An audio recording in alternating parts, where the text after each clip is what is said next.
You found the coolest place to be, the PlayStation collecting scene. So come on, won't you stay with me? Welcome to the show. Gather round the boys and girls, collectors from around the world. Let's show the people what they need to know. Welcome to the show. Gonna talk to guests, what we got for best. Gonna put their knowledge to the test. Gonna laugh and eat, gonna live the dream. Gonna show you things you've never seen. Gonna sing a song to the break of dawn. Gonna run this party all night long. So come on everybody, let me see you dance. Get yourself ready, you got one more chance. You found the coolest place to be, the PlayStation collecting scene. So come on, won't you stay with me? Welcome to the show. Gather round the boys and girls, collectors from around the world. Let's show the people what they need to know. Welcome to the show. Welcome to the show. Welcome to the show. Welcome to the show. Wow. Woo! Yeah. That was pretty good. Thanks, That man. was absolutely inside, Joe. Cool. Thanks, man. Yeah, I like it. It was fun. Hard to sing those notes. Welcome everyone to the podcast. We are episode 2 of season 2, and tonight we have Denver Gamer and Radical Reggie back with us. So welcome back, guys. Thanks for having us. Yeah. Yeah, happy to be back. Denver, how you been, man? Oh, just trying to complete sets, and I am trying to finish. I know it's a PlayStation Collectors podcast, but I'm going to try to knock out the Virtual Boy real quick. I just completed the Sega CD, so You completed the Sega CD, man. Wow, nice. Congratulations. I did that a couple months ago, and I had only five games to go on Virtual Boy. I thought that'd be an easy one, but It depends on which 5 you're yeah, after. we're gonna talk about it, but Jack Brothers dipped a little bit. I found one on eBay tonight. I was close to pulling the trigger on it. So- Thinking about it. Yeah, just playing Dying Light 2. What are you guys playing? Oh man, I've been playing tons of stuff. So I'm still 100% like seriously addicted to Beat Saber. Like I think I have a problem. Like I can't stop playing it, and like I literally like go into the room and I'm like gonna plan on playing another game, and I'm just like, all right, well I can just get a little Beat Saber first before just like I can't stop. So I'm 100% addicted to that. And then I've been playing Danmaku Unlimited 3 came out on the PS4. And I've been trying to get the 1cc on the normal mode, which shouldn't be giving so much trouble, but it really is. But I've been getting close, so I've been doing that a lot too. And then I've been playing Gal Guardians. I don't know if you guys are familiar with that game. It's like a kind of like a Castlevania style game. It's a 2D action game, kind of sprite graphics, sort of Metroidvania, but not really. Like you can backtrack, but it's not like super complicated or anything like that. And then, but it's really fun. I think I might have mentioned it last time, but it's a really good game. I recommend it. So Cool. It was one of the games that you mentioned. I'm like, I need to buy that at some point. yeah, I think in Just like ticks all those boxes. yeah, for me it was like so I watch Switch Watch a lot. It's a Switch channel that talks about like every physical release that comes out on Switch. So if you are like a collector, I highly recommend that channel because they literally go over every single release that comes out in all regions that have English. So if you want, yeah, it's really, really helpful. But I also end up buying a lot of games from Asia and Japan that get released in America 3 months later. So I don't know. It's like one of those things. I'm like, oh, I'll buy this copy from, But Do they cover Japanese releases and Chinese releases? Oh yeah. Okay. Everything with English. Yeah, literally. Every anything. time we do one of these podcasts, I get like another list of 10 games that I'm like going after to go get. So, oh yeah. Well, even games about English, I'll pick up. Like there's shoot 'em ups, for example, and I'll talk about it on the podcast at some point. But I did a video on it was like 20 PS3 games that aren't in English that you can play that are in Japanese, and they're still playable because you don't really need to know language to play a lot of these games. Yeah. Yeah, like hack and slash games, stuff like that. That doesn't have a lot. Yeah, of there's dialogue a heavy. city building game that I love, and it's like the only city building game on PS3, and it's only in Japan, and you can play the whole game without knowing Racing English. So this games. feature that you can go in first person and then like explore your city, and it's like really cool.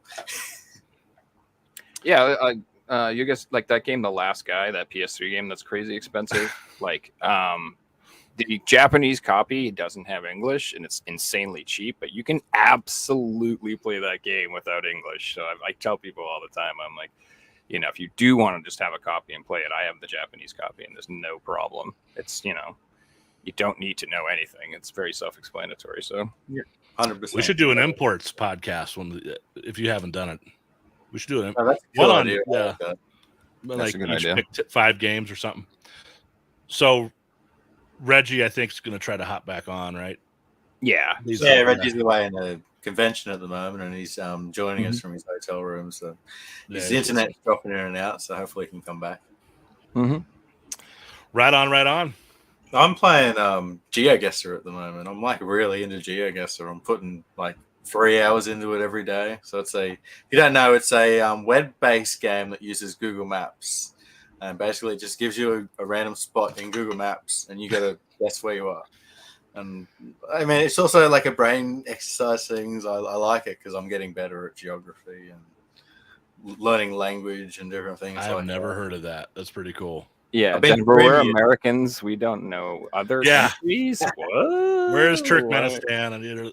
I have no exactly. Americans are the worst. I know what Turkmenistan looks like. South now. Africa's by London or That's what I England? mean. You know, He's like, I'm this a looks like idiot. Malta. I'm We've like, never how the seen hell a do you map. know what Malta looks We've like? seen a What are map you of like talking the about? United States and then Mexico and Canada, and that's about it.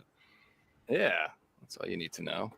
There's Mexico, fun, though. We Europe, got, China, We Russia. got and- 38 in a row, 38 countries in a row the other day, and that was a record. So if you guys want to watch Well- something and break that, I'll stream it on Twitch sometime this week. I am just killing zombies. I went through Dead Island 2, got that platinum trophy, and I'm Mhm. trying to get the platinum on Dying Light 2, which is actually a lot more difficult, I found. So Nice. How was Dead Island 2, though? I've been thinking about picking it up. Looks like a lot of fun. I mean, I loved it. okay. It was awesome. But when you start out in that game, hey Mhm. Reggie, Hello. when you start out in that game, Mhm. it's very sluggish, and you kind of Yeah, you got to play what's about up? halfway through the game to get OP'd. So Gotcha. I loved the first one. Like, I absolutely loved it. I played through it twice. yep, Super fun. yeah, I got the definitive edition on that too. I think I have a steelbook. I have a bunch of steelbooks on them too. All the Dead Island steelbooks. I just love zombie games, man.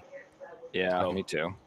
Definitely have like a affinity for them too. So I have like I collect like mini sets of games. I don't really go for full sets, but I like it genres, and I have like a zombie game shelf. It's just like all zombie games. So I know exactly what you mean. I love them. You can tell because you got like black shells behind you, and it must be like horror games or something because they're all black. Yeah, this is all horror, and then there's some RPGs, and then down here, like this whole bottom row is just all zombie games. I bet What the are you RPG playing, Reggie? or what? Yeah, what have you been playing, man? Can you hear us, Reggie? Speaking of Island 2, yeah, I hear you. Okay, good. Am I delayed? A little bit. A little bit, not a lot. I've been playing Dead Island 2. Yeah, I'm sorry. I don't know what's wrong with this phone. It was overheating. I put it there's some ice behind it, so hopefully it'll cool it down. But recently, it's dead. At the end of it, last boss was I think he's transmitting from that razor that Metal Jesus was making a video about the other day. We lost him again. Well, I'm give not- him a second. Yeah, I mean, Technology. I think he was having trouble with the hotel room Wi-Fi too when we were in the back room. So that'd be awesome to have him back on. We gets that figured out, but We'll get it figured out. Well, I just want to hear more about Dead Island 2, like I said.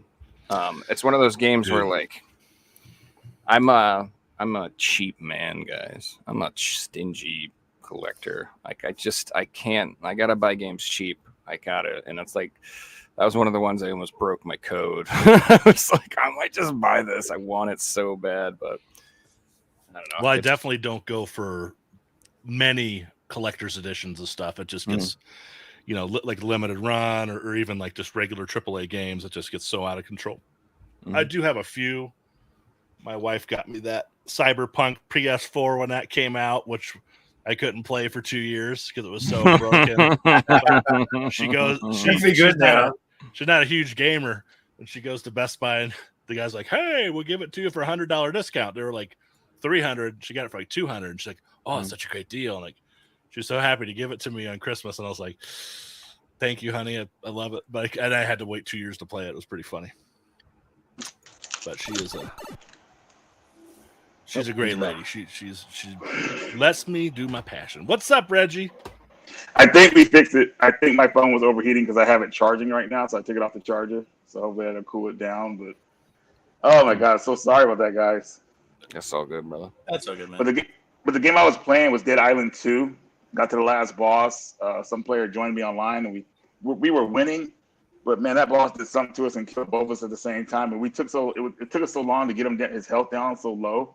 So I was just tired of playing. I was like, forget that, dude. And I didn't pick it up again. But I'll probably pick it up when I get back home. You know those moments you get when you're almost done with the game and they just take it away from you? It's just a bunch of wasted time. It's like, I was so mad, dude. I was like, forget this game. But I loved Dead Island 2. It was great. Well, I was just trying to play Diablo 4, and it just was so grind heavy, and microtransactions, and just like I got to like level 26 or 29 or something. I was just like, dude, it's just so repetitive. I like the original Diablos. I could not bring myself to even remotely get close to finishing that game. I probably got a quarter of the way through. Unfortunately, I know there's a lot of Diablo fans, but I seen a clip the other day, Denver, on Diablo 4, and someone was playing it, and it froze, and like the button they were clicking, this was the same spot where it's like purchase the season pass or whatever. And because it froze and kicked him out, they came back in and it automatically purchased the season pass. They're like, I've just been scammed by the game. Yes. You guys ever watched a show? I think it's on Apple TV about the video game developers. I can't remember what it's called right now. It's got like 3 seasons. That's gonna bug me. It's a really good show, and they're always doing microtransaction on people. They're like a big company, and they're trying to figure out how they can get more money out of the players. Pretty funny show. So I heard that Diablo 4 doesn't have an offline mode at all. Like, isn't it like you can only play that game with an internet connection? That's what I was told. Like, there is no single player, there's no offline campaign. Like, if you're not online, that you just cannot play Diablo 4.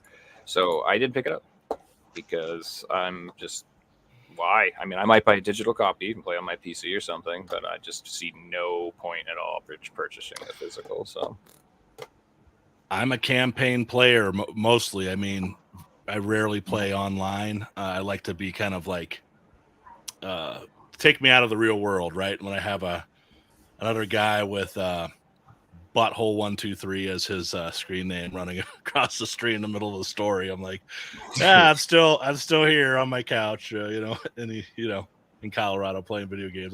I like my Diablo character is named Huge Cock, by the way. So I literally am the stereotype in this story. That it was me. But it's Hugh. It's like HUGH. It was CAWK. Yeah. Huge CALK. Like, that's a last name. Hugh. Yeah, keeping it classy. That's. If you can't have fun in video games with stupid names, what can you? I mean, what's the point of living?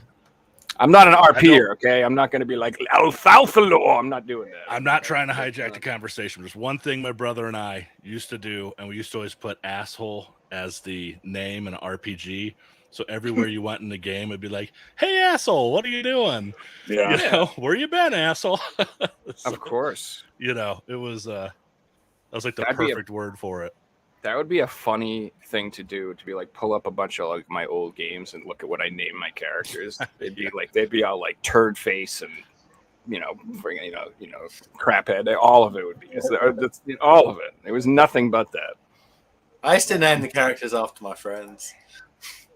I'd play Worms and I'd have 20 teams, and every team would be named after like different friends or like different people I played sport with or something. And then I'd just go and play with them all. It's funny. Like I'm playing with my friends. Yeah, I never got into Worms. I know it's popular, but Yeah, really Fun popular. party game. No, Worms is great. And the core of Worms, the idea hasn't really changed from like the 90s to today. It's still like the same game, but it still feels fresh and modern and everything. It's great. Reggie, were you ever a PC gamer? Back when I was like in elementary school, I was.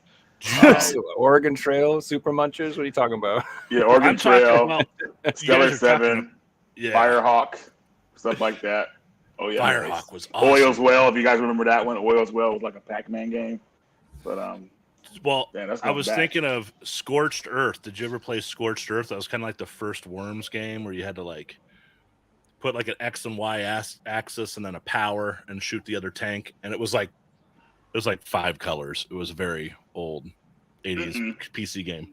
It's called Scorched Earth. I think that's where that genre kind of came from. We talked about it on other podcasts. It's like rotational artillery strategy game or something. Digsy. I used to No, play. I really remember when you Yes, said that. Yeah. Yeah. Now, can you guys still see me on the screen?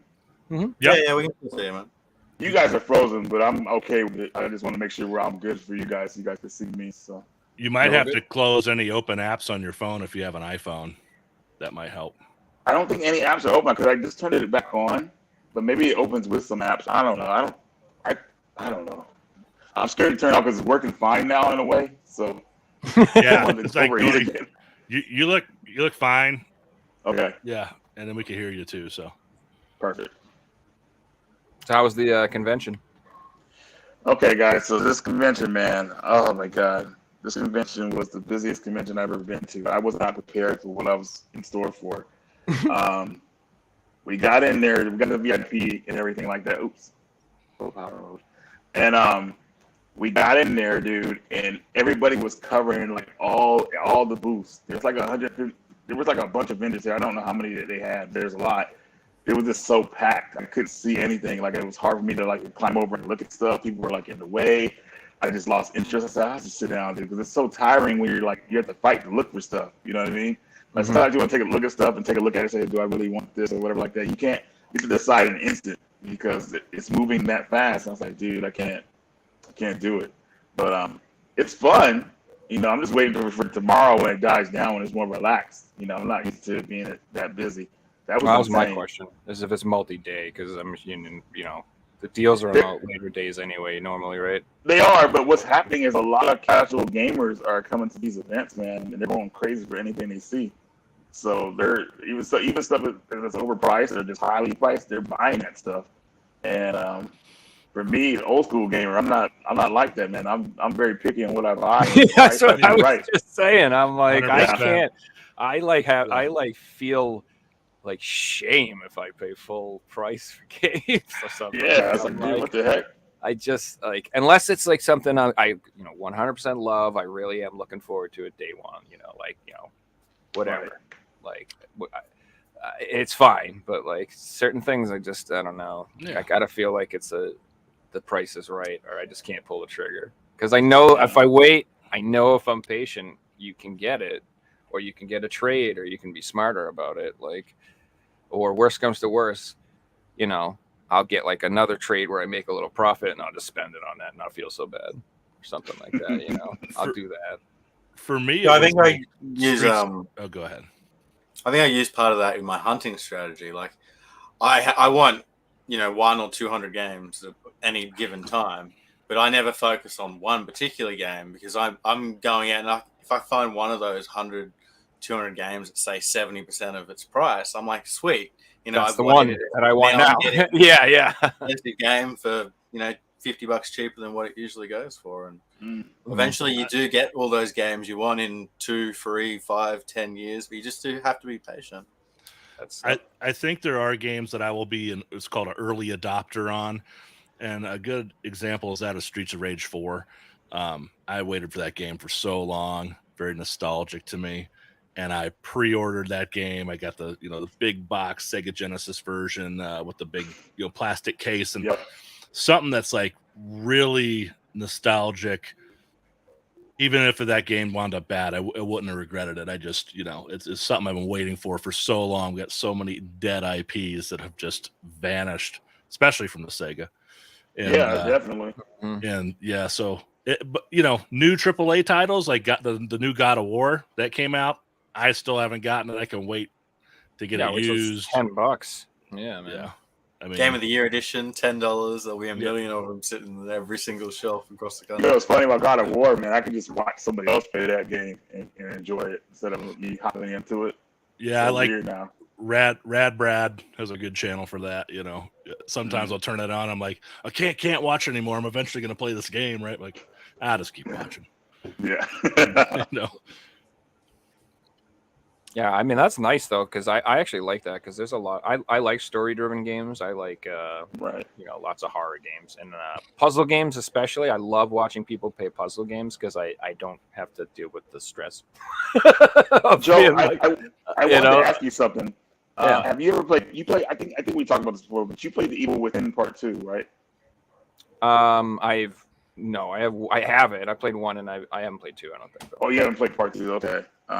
I do what I was have going to say, I consider that one of my favorite horror games of all time, and Mhm. people looked at me like I was crazy, and I was like, I thought it was great. A lot of people, I guess, like the first one over the second one, but I like the second one over the first one.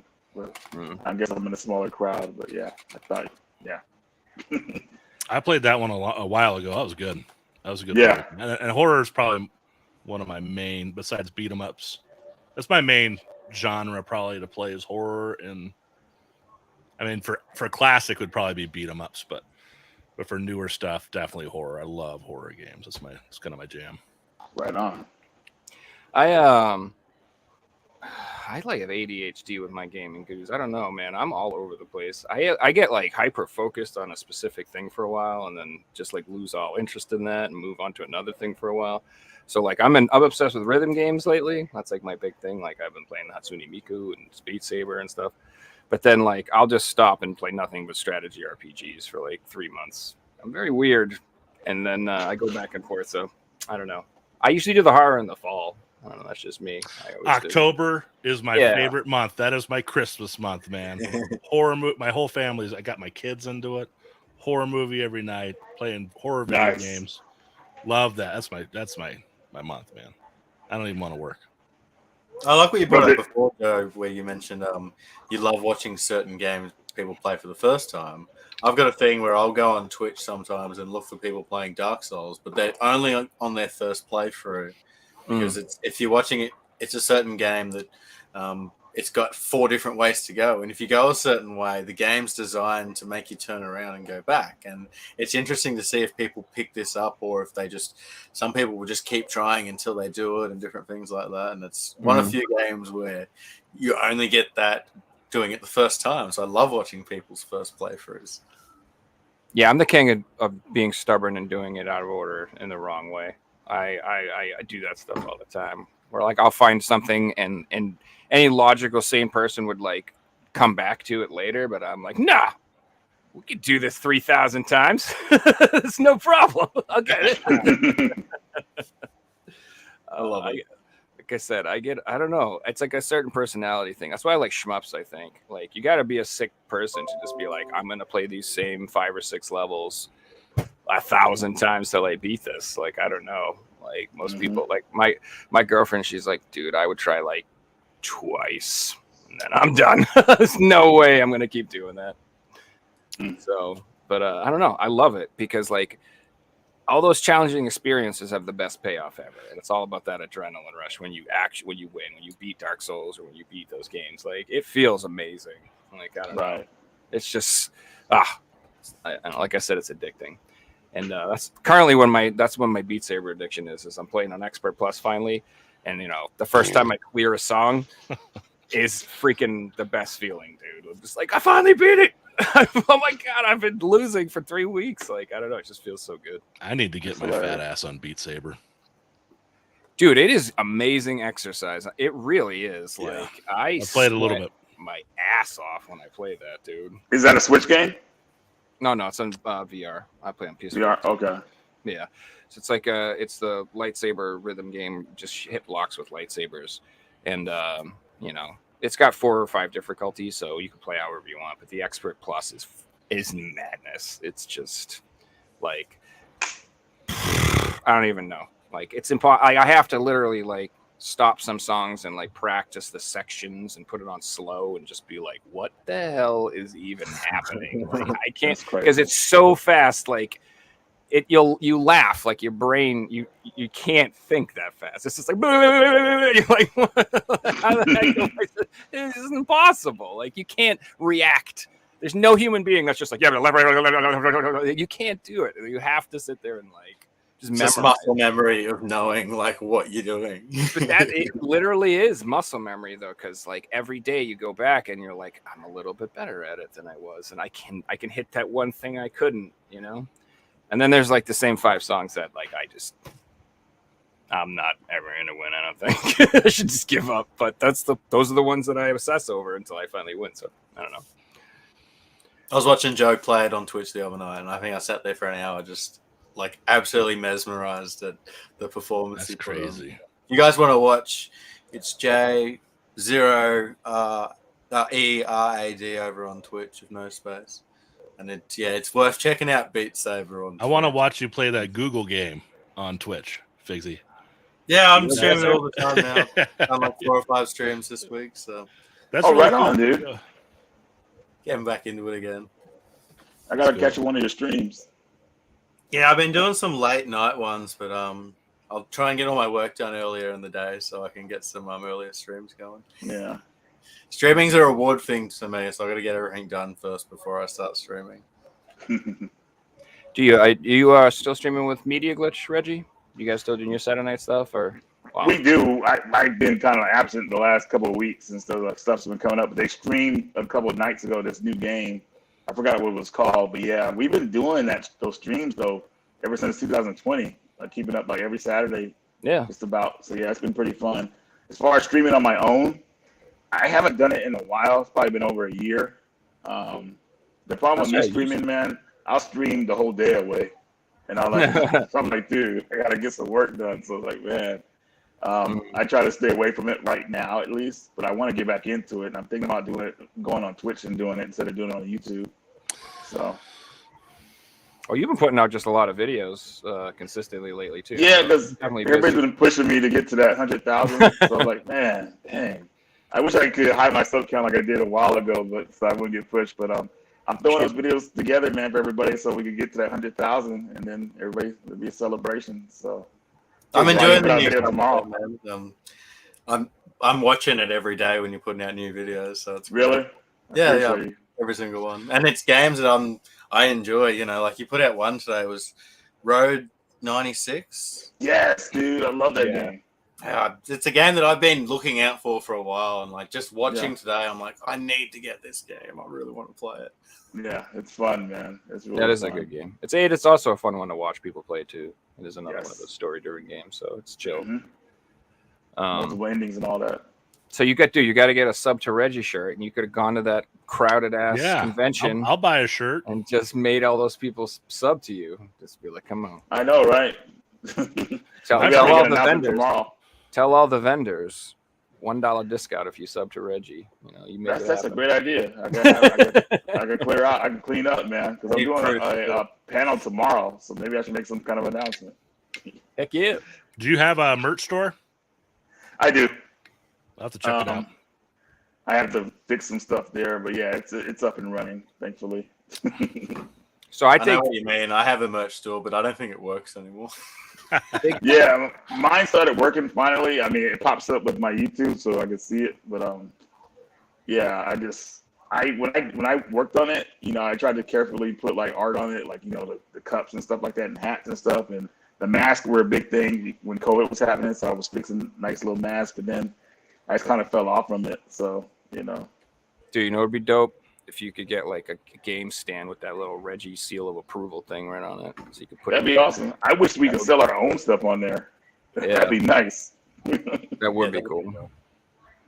So I think Figsy's catchline should be heaps of fun because he says it all the time. Well, I actually have a catch line, Joe, and I'm sure there's people watching right now who Yeah, know it's my like the catch Slippy one, right? line. No, so when I used to stream on Twitch, my catch line used to be "Let's go, baby." So I would scream, "Let's go, baby!" Oh, So I've let's got go, baby. T-shirts and hats Yeah. and jumpers, and like I used to sell merch, and it was I'd basically scream "Let's go, baby" like 50 times a stream, and people would get in just to hear the catchphrase. And I don't do it anymore because it was a PUBG thing. Like it was my G up thing, the winning games, and it turned from hey, people in chat like this, let's like turn it into my persona and stuff, and I ran with it. That's pretty cool. man, We might bring it back. We'll see what happens. You can make it a sound bite. I'm mashing that button. I'll have to find some Yeah, really we have old to ones make where that it a was a sound genuine bite like for sure. reaction where I screamed, "Let's Dude, go!" I got my own. I still got mine. I got Joe Rat. That's awesome. That's awesome. Let's go. I love it. Yeah. It works for Reggie too because his name's Radical as well. Let's go, Yeah. baby. You If you're in can do it. YouTube right now, you can see the emojis. So I put sub to Reggie in the chat. It didn't pop up. That's interesting. Oh, I I think think- that's banned for some reason. No, I'm Yeah, I just kidding. think I put sub to No self promotion. Reggie. I put it in twice. I didn't. it got YouTube caught up. knows what's up. They don't want people coming into live stream saying sub to Denver Gamer, sub to Joe Rad. But bro, before I was getting cut off earlier, man. I want to say congratulations on the Sega CD collection. I know that must have been rough, man. So my brother was he's 10 years older than me. He was a huge video game collector, and I bought his collection from him Oh, for my 40th birthday. I paid it off over 3 years, and my Really? 40th birthday, I went out to Florida and I drove back a U-Haul, and he had all the keys for Sega CD. Snatcher and Keo Flying Squadron, the big, all the heavy hitters. So I Yeah. pretty much had to go get all the $200-$300 games. It still cost a few $1,000, but that was the one I kind of set my sights on. I just have a big nostalgia with the Sega CD. My brother got it Right. when I was a little kid. He was 10 years older, so he was a teenager, and probably 16, 17, 18, and he'd saved up his money for one, and we played all types of stuff like that. I remember playing the first Resident Evil. I think that might have been of course it wasn't Sega CD, but PS1. I remember sitting there and playing that with him pretty early on. So he introduced me to horror games. Not to go on like a side story here, but I'm just looking at my Sega CD collection. That's like my pride and joy for sure.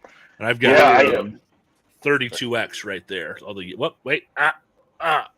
It's like reversed on my screen. There. 32X complete set too. right on, man.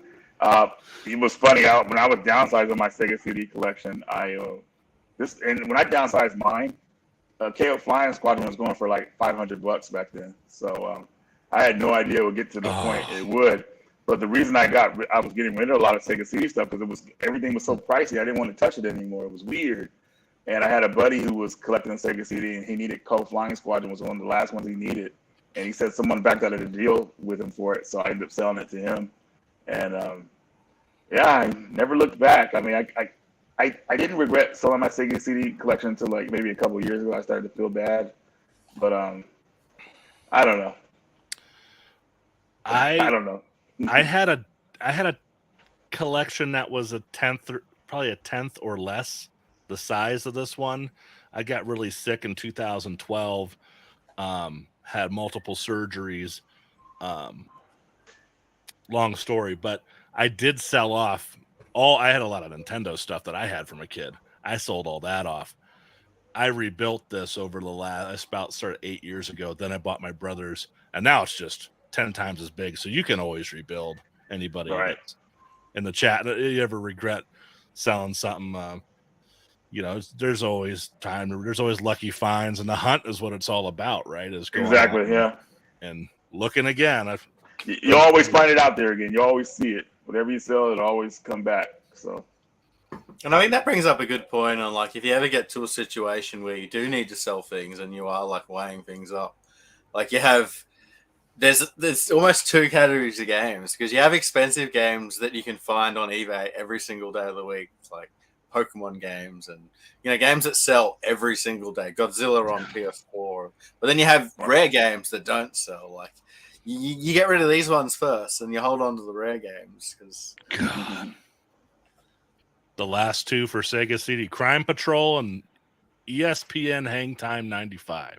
Wait, don't tell me Crime Patrol went up in price for Sega CD. Well, that went up to like 180, I think. You got But to I be kidding me. Oh my found God. it on a website in Canada for $80, and that was or 88 shipped or something crazy, and it was a nice copy. I think that was Crime Patrol. What were your childhood games on Sega CD? Me, Sewer Yeah. Shark, Road Avenger, Sonic CD. Yes. Believe it or not, I do remember playing Echo the Dolphin. I wasn't really into that. Road Rash. Oh my god, Hell I played yeah. so much. Road Rash was tight on the So Sega good. CD. The Oh, FMV so good. cinematics, man, were hilarious, dude. The It's cops awesome. and everything. Yeah. I'm looking at them. Oh, Earthworm Jim, by far. yeah, that was amazing, That had an too. extra level in that. God, what is the other one? There's Sewer Shark. There's Road Avenger, and then there's Night Trap. Night Trap. Oh my God, my brother and I had a list, and we had all the rooms, right? And there's that one part where you have to switch over like immediately to get both of the traps to get the vampires. Mhm. We beat that game 100%. All the traps. It was that was a great game. Cobra Command was the one I was thinking of though. Okay. Batman Returns. That was good. Wonder Dog. I love that one, dude. Batman When was so good, dude. He's driving a car and they Unreal. zoom in on his face. That's so iconic for me. I love that scene. Yeah. Like, dude. Willie Beamish had terrible load times, but I was kind of young, so I liked that game. Right. I don't want to name everything, but yeah, Yeah, we get. Yeah. You got a lot of games for when you were a kid. So I had a Sega CD and maybe like half a dozen games. So Final Yeah, we Fight had- CD. I'm sorry, that's it. yep, that was one of the Yeah. ones I had. That's like the reason. Best. I That could was still. Sorry, go ahead. pretty much an arcade perfect port, almost just about Mhm. an arcade perfect port of a Final Fight the arcade game. Because I remember at that time the Super Nintendo one was the only one we had, and that was one player missing a level. Yep. So Sega CD one was just really like, whoa, okay. Yeah, the audio was so good, dude. Like They had a voice acting, you remember? To it. Oh, I remember the just voice being. acting was great. Yeah. People don't remember like the days where like just having a clear voice was like, whoa, look Yeah. at that. Mhm. It was, you can hear what they're saying. Oh my The god. Q sound. Like, yeah, dude, it was so amazing. I And still this- remember there was a night where I had like a sleepover with some of my friends, and like we used to like hang out in the basement, and we were playing Final Fight CD, and we were so loud, and we were all just screaming our brains out. And I remember my mother coming down like 2 a.m, just like reamed us all out. I'll never forget that. It was the best, dude. That's hilarious. Ugh. Hey, Never- Denver, how many So games good. was in the full Sega CD set? For Yeah. North America, I think it's 166. Really? Wow. And what kind of dollar amount you put on those 166? I got seems, it right here. Seems reasonable right now, All but right, let's just so you guys know, I got 3 Great Danes at my house, okay? And I'm a gun owner, so come take my Sega CDs. Reports. Let me look at my game. I think we're all in trouble in that regard. You know, I it's just took funny. this- Yeah. I think my first 3 Sega CD games before. Well, I don't know if I told you the story of the Sega CD guys or what happened with my first 4 systems with it. They all got pretty much destroyed. It's such bad luck. But when I had games for it, I had Sonic CD, Batman Returns, and Final Fight. Those were my main games for the system before it got destroyed. And I had a lot of fun with those games. Sonic CD was probably my favorite out of everything because I know a lot of people are indifferent That's about such a Sonic good CD, game. That's but a it's good more. game. It is. Sonic CD is more of an adventure. It's more of like a exploration game out of all the Sonic games, because going back in time, fixing time, and going to the future and seeing what you did. It's amazing when you get to that good future and everything. So Sonic CD was definitely probably my favorite Sega CD game of all time. The music in it was great. The boss battles weren't that great, but still, I love that game. Yeah, I keep looking up at them if I spot something else. But yeah, I mean, we played a lot of Sonic CD. Earthworm Jim was kind of always my favorite platformer, just because of that '90s kind of Ren and Stimpy like humor and animation to it. I mean, that was great. We were talking about Final Fight CD. I think I took us down on a Sega path here, but they had kind of a better soundtrack, though, didn't they, than the arcade version? Oh, 100%. Yeah, the music was redone. Yeah, it's a remix version. And then I have the Mega CD version too. I have over 5. That one has that one is uncut. That's for sure. From what I see, from what I remember of it, because I think what I remember is like when they showed Jessica, the daughter, kidnapped. She's a little bit like stripped a little bit. She's in a bra in the Mega CD version. That's right. Yeah. And in our version, she's got fully clothed. I think some of the women that you beat up are turned into guys in that version or something. No, that's the Super Nintendo version. Yeah, is that the Super? I thought, okay. Yeah, Billy and Sid. Oh, yeah. I couldn't remember if that was, I have them all. So that's one of my favorites. But that's a good also question. some of like the spray paint and stuff has changed, I think. Right. There's such censorship in the 90s, like Mortal Kombat. Oh no, like there's court hearings on it. Let's get a court over like heavy metal music. George Lieberman, I think his name was fighting against all that stuff. Oh, I remember when Mortal Kombat. I remember Mortal Monday when Mortal Kombat was coming out. We were all excited, but we didn't know what was happening to the Super Nintendo version. So when we were playing it, man, like you're doing the uppercuts, and we thinking the blood's gonna come out. It was sweat. We're like, what? Really? Like even as a kid, we were like, what the heck, dude? Like that was insane. That was one of that was fuel for the Sega versus Nintendo battle back then. Oh, 100%. Big time when people are like, no way, dude, Sega's got blood, kid. I remember this that is a really good question. Thing. Yeah. What do you think, Reggie? I think the Saturn. Isn't it like twice as many games? What's more expensive? Got to ask, what's more expensive to collect, the Sega CD or the Saturn? I would probably guess the Saturn. I would say the Saturn because the library. I mean, they got it's like twice as big. Yeah. And they have kind of want to get into Japanese stuff. Panzer Dragoon Saga. They've got all the Saga design. They've got Bomberman. They've got Albert Odyssey. There's a bunch Burning Rangers. Burning Rangers. Magic Knight Ray Earth. They got just as many heavy hitters. What'd you say? Yeah. Yeah, because Ray Earth has those variants too. So depending on what variant you get, it costs more because there's 3 of them. I just found that out because I have a working design set for the Saturn, the Sega CD, and the PS1, and I had Ray Earth, and then somebody said there's 2 other versions of the CD. I was like, no, don't tell me that. La, don't tell me. What version do you have? I think it's red. I think it's the red. I think one. red. It's between red or blue, which is the rarest. So the more common one is the green one, I believe. Yeah, this exact same happened to me in the Media Glitch stream when I was like, they were talking about Alundra, and I'm like, I have Alundra, and they're like, which one? I'm like, what the hell do you mean, which one? What do you mean, which one? Don't be telling me which one. I have the one. Shut up. Green. It's green, actually. I don't need to know that I need to get like 3 more colors. Full set comes first, Denver, and then variants come second. Oh, that's beautiful, man. Nice, dude. That's a replacement case. It was destroyed, but okay. Everything inside was intact beautifully. So what's with limited run releasing 4 covers of this Castlevania collection? What are they trying to do? That made me what are they trying to dude. do to me? I love bullshit. I have like I did not like that. Dude. Is it 4 or is it 12? Because it's on it's on 3 different systems too. So like, do you just get the PS4 ones? Do you get the Switch ones? Do you get it on Xbox? I kind of want it on Xbox because it's cool. I like the idea of having it on Xbox One. I just wish they would have did a new cover art for it. I think that would have been cool instead of like going for the older ones. I mean, I don't know, man. They just. Oh God. I literally think it's exploitive. Oh, 100% it is. No. You know, and now I know for a fact that that game sold well enough because Konami wasn't going to let Limited Run do it unless it sold well enough as digital. So now they're doing the physical. The DS collection is next.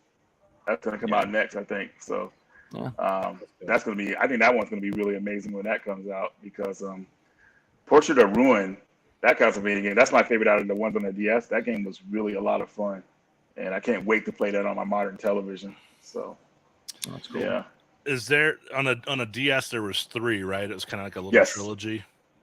Yeah, I have them. I can't even name them right now. I'm just kind of drawing a blank. Area, Dawn of Sorrow, Yeah. Portrait of Ruin, and Order of Ecclesia or something like this. I The last played one the has a one- weird name. Played the one with the female lead.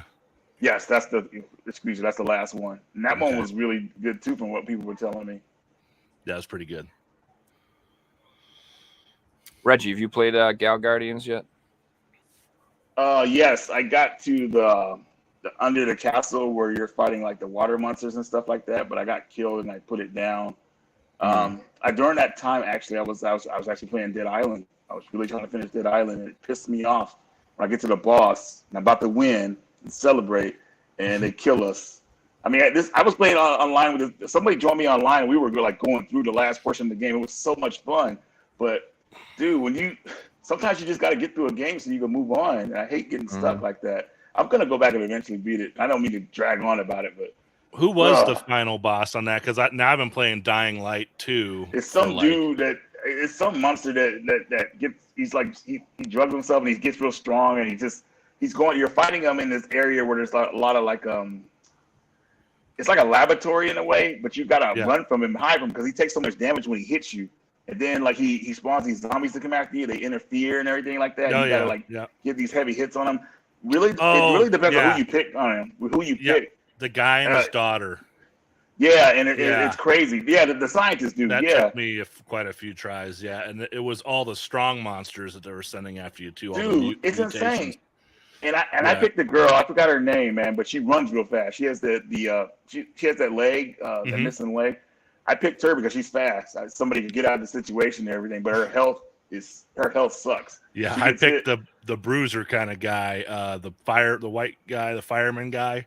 Oh, you did? Okay. Like ripped. I picked him and I just grinded. I mean, grinded him up to like top level, best weapons I could find, and I went and finished the game. And then that's what I need to do. So you can platinum that game, but then they have their own set of stuff in that game, like this task list that's like almost impossible. It's like you would have to put thousands of hours. It's like recycle 2,000 weapons. Well, you can only get like a weapon every like now and then, and it's like you have to break down and recycle, and you have to go to a workbench to do it. You can only carry like 8 at a time. So like, dude, we're talking like so long just for that one little mini trophy, and there's like tons of stuff like that. That reminds me of old school like PS3 trophies though, where you actually had to earn them. Where trophies today are like, hey, I can get the platinum easily, and it's like I can play the game blind, and I'm not going to miss anything. And I gotta move to the next. Where the trophies were tough. And I'm a story driven player. I gotta move to the next game. I do like to find all the collectibles, but then I kind of I got a big backlog, dude. I had a friend who was trying to get like that's the thing. That backlog makes you want to play the other games. You go, hey, I got to get through this. Got to move on. I keep buying stuff, guys. I don't know why. Yeah, we all have that problem, dude. You're in good company. I had some pickups I wanted to show you guys that I got like while I've been in Texas. If we're gonna do pickups later, possibly, I don't know. We're gonna do some pickups. I've got some here as well. Okay. Is it show and tell time, Figsy? Guys, I wanted to ask the title of tonight's stream. So the question is, are the price of video games on the way down? It's been something that's been brought up by a few people, and it's interesting, and I wanted to discuss this. So we'll go around in a circle. Reggie, you can start. I say 100% no, especially after what I saw today, because you're getting more. Yeah, it's crazy. You're getting more casual gamers in there, and they're buying stuff at what the prices are going for. They don't care, and a lot of people are keeping their items, man. Like stuff that's out there. Yeah, they're literally keeping it. They're not putting. It's not being rotated. So the higher the price goes up. So at least that's how I feel about it. Prices may go down slightly, but they'll never be what they were like 5 years ago before the whole pandemic. They'll never be what they were before, and it's sad for collectors like us. I feel. I mean, depending on how your wallet is, I would say I like getting stuff on the cheapest possible, fair prices. I will splurge here and there if I see something I really like. Say I just want it, but yeah, I don't see them going down to what. I don't see them going down. No, I do not at all. Especially retro stuff. No way. Nice hat, little Pokemon hat. Yeah, cheers. I didn't want to do my hair. So I just noticed now. Once you said, I didn't want to do my hair, so I didn't want to show my bald spot. So. I'll show 'em. This is the first time I've been on a podcast without my hat on. I'll go on about this topic. So like I resell full-time video games, so it's I notice prices going up and down and different things like that. Like 2020, I would say would be when prices really got to a peak. Some games are still up there going up. I would say like the most expensive games, I still list them. They still sell really quickly. People are still paying top dollar for games that they can't get.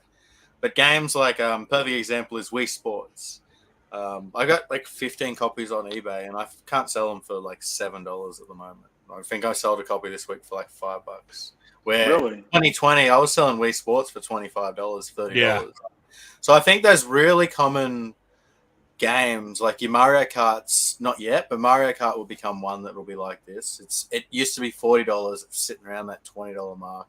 Wii Sports Resort's another one. I'm just giving you Wii examples. There are PS3 games that I've noticed the same things for, but like those Uncharted's and really common games I've noticed are coming down in price again. So I don't know if this will happen for expensive games, but yeah, I've definitely noticed it as a seller that other sellers are selling them cheaper, and to compete to get my stuff sold, I've got to lower my prices. Right on. So I theorized for a long time that there would be this large group of people who had gotten into the hobby in the last 3 years that would get out of the hobby. And I don't think it's happening at quite the rate I thought it would. I really did. I really did think there would be a lot of like fly-by-night bandwagon folks who just got into it, built up a little collection, and then, you know, their wife said, "Get this crap out of my house." And you know, I don't know. I thought you'd be seeing that, but I feel like the rebuying scene is just so insane like that. Even if there is stuff for sale, like it's just gone so fast, man. It's just like so hard to find. And I don't know. So overall, desirable games, no way they're getting cheaper. Like nothing I want's getting cheaper. Like I watch all the time and it's not getting cheaper. But you know, there are like life cycle things happening. I feel like you're gonna see lots of cheap PS4 games like now for sure. And I don't know, I think it's all long term, and I fully believe that next console generation there might not be a disc drive at all. And when that happens, it's just like people like us aren't going to stop buying games. Right.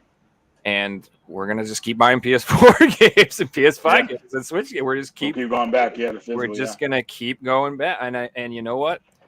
We're going to be eating good because the PS4 library is absolutely absurdly large. So I could collect just PS4 for the rest of my life and I'll probably never finish it. You know what I mean? Like, so I don't know. I just think long-term it'll go up. Also, like, I feel like when culture changes, the way, like, they're going to try to make gaming not like it used to be, if that makes sense. You know what I mean? Like, you're not going to be able to get edgy games like they used to make. Like, they're not going to exist. And so, like, if you want to play different things like that, I watched the new Grand Theft Auto is not going to be it's not going to be what you had in the past. Ballad of Tony. I mean, you literally cannot do that anymore. And so I think as time goes on, like that old stuff is going to be like the only way to get it. It'll be like bands, bro. You know what I mean? So I think it's in the mainstream now. It's not just a video game. everyone knows about Grand Theft Auto. It'll No. sell close to 100 million copies in probably 2 years. The new one. You can look at what Grand Theft Auto 5 did. It's crazy. It's absurd. Well, you know, that's an extremely loaded question. You know, Joe and Reggie, I called you Radical, both brought up kind of rarity. So I have eBay saved listings. I'm watching Skeleton Crew right now for the Sega Genesis, Jack Brothers for the Virtual Boy, Golden Axe Warrior for the Master System. I'm really going after kind of key games. So I have a lot of common games. I don't think those will necessarily go down because of the rarity. I do think the market got pushed up when that $100,000 graded Nintendo 64 Super Mario game sold, and it did cause a surge in things like Super Nintendo, N64, Nintendo cartridge-based consoles. I do think that's come down, but I think short term, no, I don't think it's going to come down very much. I am seeing about a 25%, and I noticed this like 3 days ago. It's funny that Figsy asked the same question on this show. I did notice some of these games I'm going for, and some of them are over $1,000. They're kind of like 25% cheaper. So I did see that. I was like, oh, all right. Well, maybe I'll get Jack Brothers today for like 900 or something, right? And I think that can also go with this time of year because they go up at Christmas time and they kind of dip. People get their Christmas money too, and they kind of stay there January, February. And they do kind of dip down in the summer a little bit every year. But long term, I do think, and I've tried to teach my kids, you know, I have a stepson, a stepdaughter, about physical games and, you know, all the reasons why you should collect physical. Number one being you can always resell it if you don't like the game. And and they just have no desire, and they have a bunch of cousins on, you know, and it's like none of the cousins, like they don't care about physical. I'm trying to keep them all into it. But I do think, you know, seeing my brother sell his entire collection, he's in his 50s, I'm in my 40s. Do we all kind of hit a point where am I going to be 60 years old? And then the next generation will be all digital kids. And maybe in 20 years, we will have I think I don't want to go too much longer, but Atari Age, I remember Atari Age kind of being huge 15, 20 years ago. And Atari games being worth a lot more. And now I see them in buckets for 50 cents a piece, you know? So I feel like that generation, and that's kind of died. So we'll see, but I think it will go down in probably 15, 20 years. I could add to that. Like, I don't want Atari games. I see them cheap, and I'm not really interested in picking up games that to me look like I can understand the history, and I can see, all right, this game turned into this game, but I don't have a desire to go and collect it. You got to play some Food Fight. Some Burger Food Time. Fight's fun. Come on, man. Burger Times. There's Crystal some really Castles. good Atari games. I love it. Atari is second generation video game, right? I think, or is the first generation? Probably technically, I don't know. I mean, I guess the I know first Nintendo's third generation. I guess the first would be what, the Pong and everything then? Yeah. And that other Odyssey or whatever it was called or something like that. I just had one pass through my hands. Really? Yeah, I got it in a bundle. My buddy really wanted it. He's watching this too. My buddy James. But yeah, he got it from me. ColecoVision. I have a big ColecoVision stuff. That dude, I love ColecoVision. Ton of Coleco, which yeah, kills because the just adding on to what we were saying, I feel like the generations that are sought after and that won't really won't go down in price is probably the third generation and up, and that's Nintendo, Super Nintendo, you know, all the way from that point up. I feel like those games will always be valuable to people. But before that, those games are fairly cheap. I would say Atari 2600 games, or it's 2800. It's 2800, 2600. No, I'm messing it up. 26. 2600 and 5200. I think you Okay. got a good point there, because I think you can still pop in Super Mario Brothers 3, right? And a young kid that's 8 to 10 years old can really enjoy that 2D game that was made in the 80s. You know, I don't think you're going to get that with Space Invaders and Pac-Man. They're fun, but they're fun for 5 minutes for a kid like that. They get an iPhone in front of their face, growing up. But the whole thrill of those games were the high score system back in Yep. the day. Like, your high score was the main thing you were playing those games for. So I think the high score system kind of died out around the third, fourth Arcades. generation. Yeah. So one of the things I find I'm speculate too is that, like, as storage and emulation gets cheaper and cheaper and better and better and better, like you can see already there's like a huge mini PC craze going on. All these people talking about handheld emulators and handheld this and emulators. I see all these people talking about that, and like I think that's going to be a thing too that pushes some people out of the hobby, because realistically, if someone's starting out, are you going to build a $15,000 Nintendo cartridge collection, or are you going to buy a $500 mini PC and put every game you ever wanted on it up to like PS3 and just chill with that? So I'm tempted sometimes. I'm like, I look at my PS1 games and I'm like, damn, I could emulate all this so easy. I could make all this money if I sold these, but then I'm like, smack myself. I can't do it. I No gotta way. read that I many. would wake up in the sweats and rebuy every game. I've done it once. I've already could done not it. sell I my can tell you. PS1 stuff.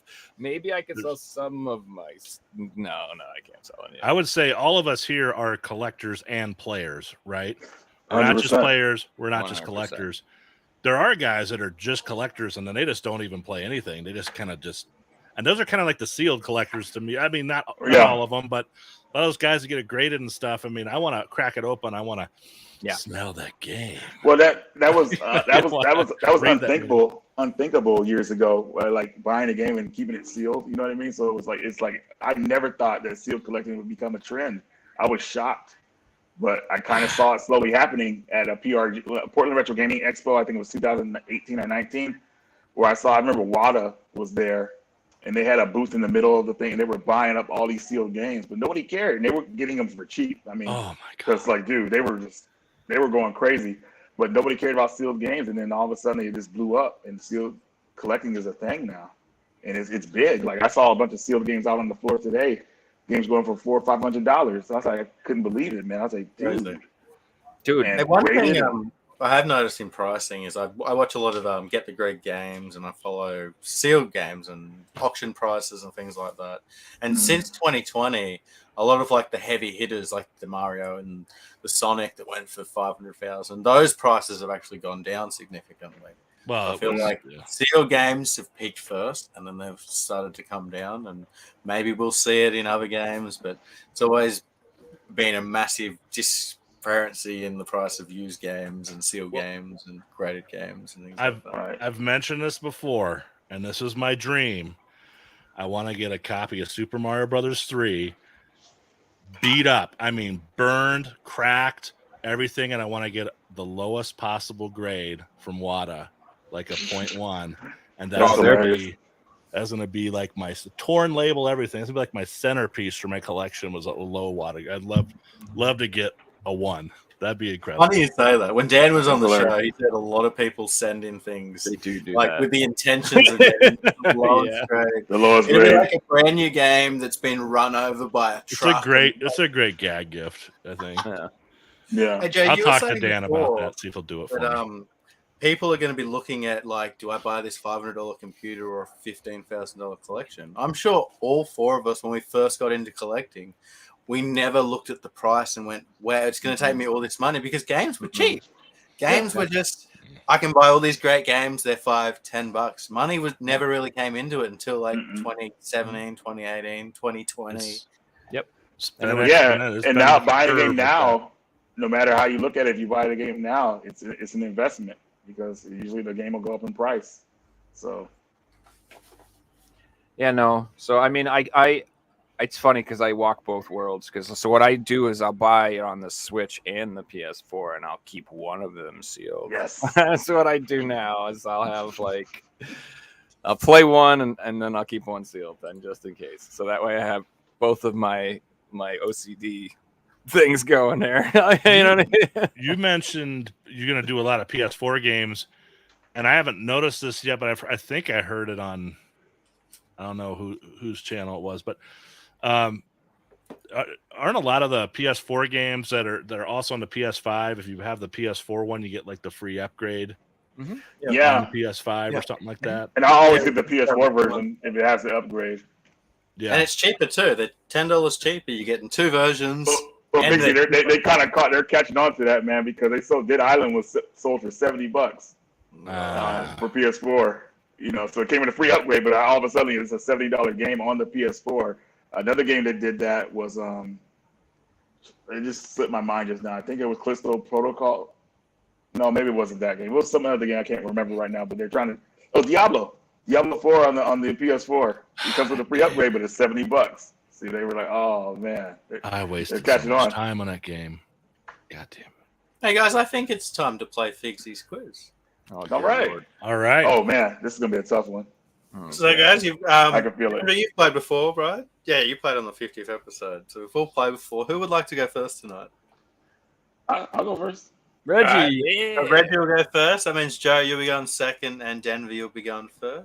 All right. So tonight's Now- very special. Do we have So steals finally? Can we steal? You know, We have steals, yeah. Sweet. Tonight is the first quiz that Pavel and myself have not made. So big shout out to Sylvan. Sylvan, who came on the podcast a couple of weeks ago, is working with Pavel, and he's going to be making a lot of quiz questions from now on. Pavel approved them, so we're putting them in today's quiz. So yeah, let's get into it, guys. Make me All look right, dumb. question number 1. Reggie, this one's for you. What level does exist in the original Super Mario Brothers? Is it 01, 91, 86, or 15? That does exist. Does exist. Right? Does exist. Can you repeat it one more time? What level does exist in the original Super Mario Brothers?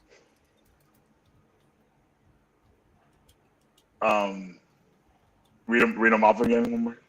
01, 91, 86, 15. Dang, this is throwing me out. And whoa, I feel like you said the original Mario Brothers.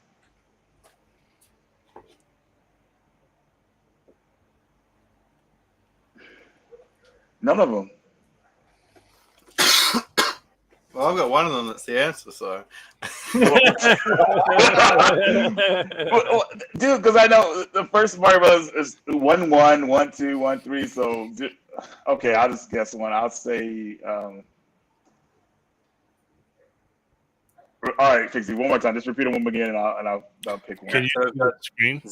01, Number one. 91, 86, and 15. 1, 5. Incorrect. Ugh. Joe? it's 01.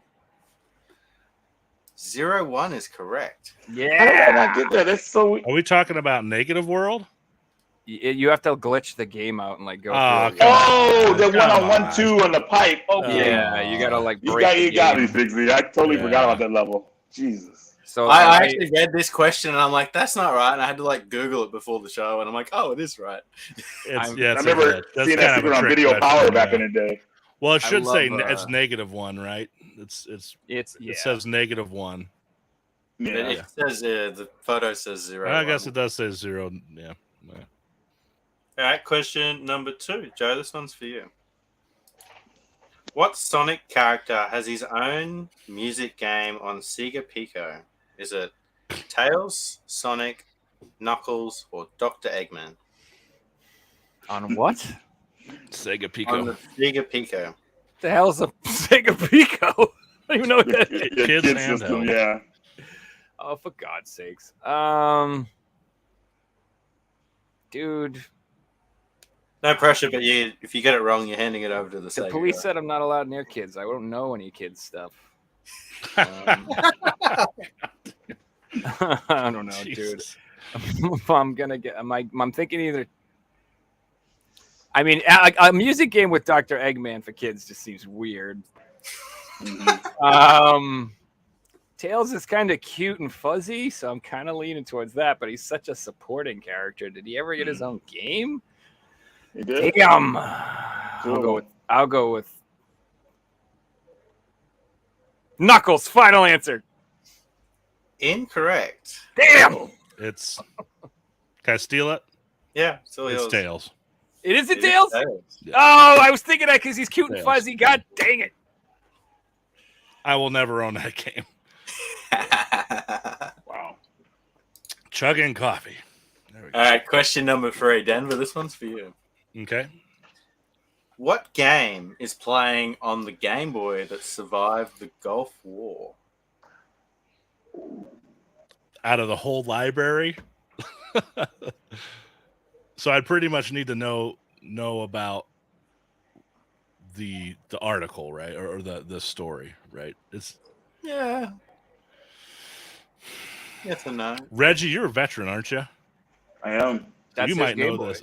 Did you serve? I have an idea of what it is because I got. Ah, man, I I'm gonna remember. say It's I can't not believe that true. Game Boy still works. it's gonna be. I'm not gonna waste any time. It's gonna be a shot in the dark, but it was packed in with every game. I'm gonna go Tetris. So I just watched that movie.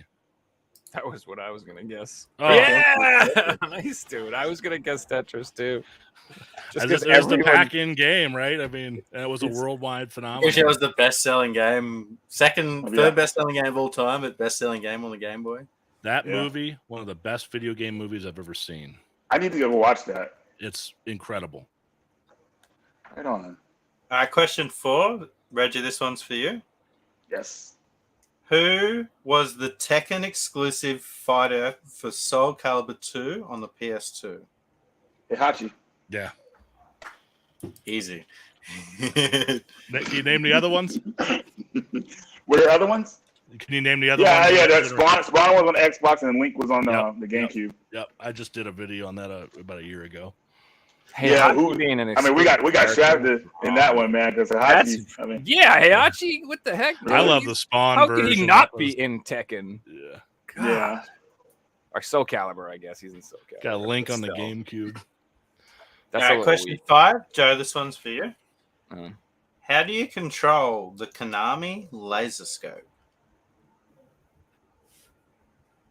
The fuck? How do you control the Konami later? You mean with the Bluetooth cock ring one? Or are we talking about a different one? Or The um, Konami laser scope. how do you control it? Verbal abuse? No. I don't even how do I conceptualize this? What the fuck is a late? How do you control it? With your tongue, with your nipples. All right, I'm gonna say voice controlled, voice activated. It's a good guess. Correct I'm not- answer was with your mouth. Ah, that one. Okay, I remember. All that. right. When you said like verbally abuse it, I'm like, that's half a point. Yeah. Shoot, you son of a! You'll Wow. never amount to nothing. That was good, Joe. All right, question 6. Denver, this one's for you. What is the name of the famous ninja that is in Dead or Alive?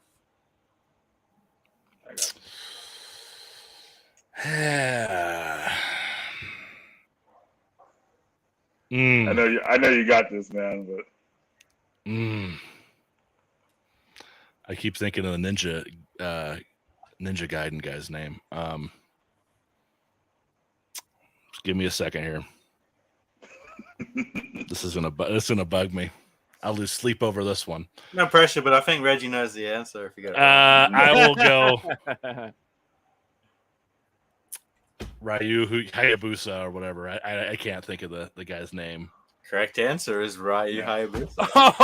Oh, whoa. Denver, coming in clutch. I thought that was a Ninja Gaiden guy's name. I can't think of it, but here's the exact name.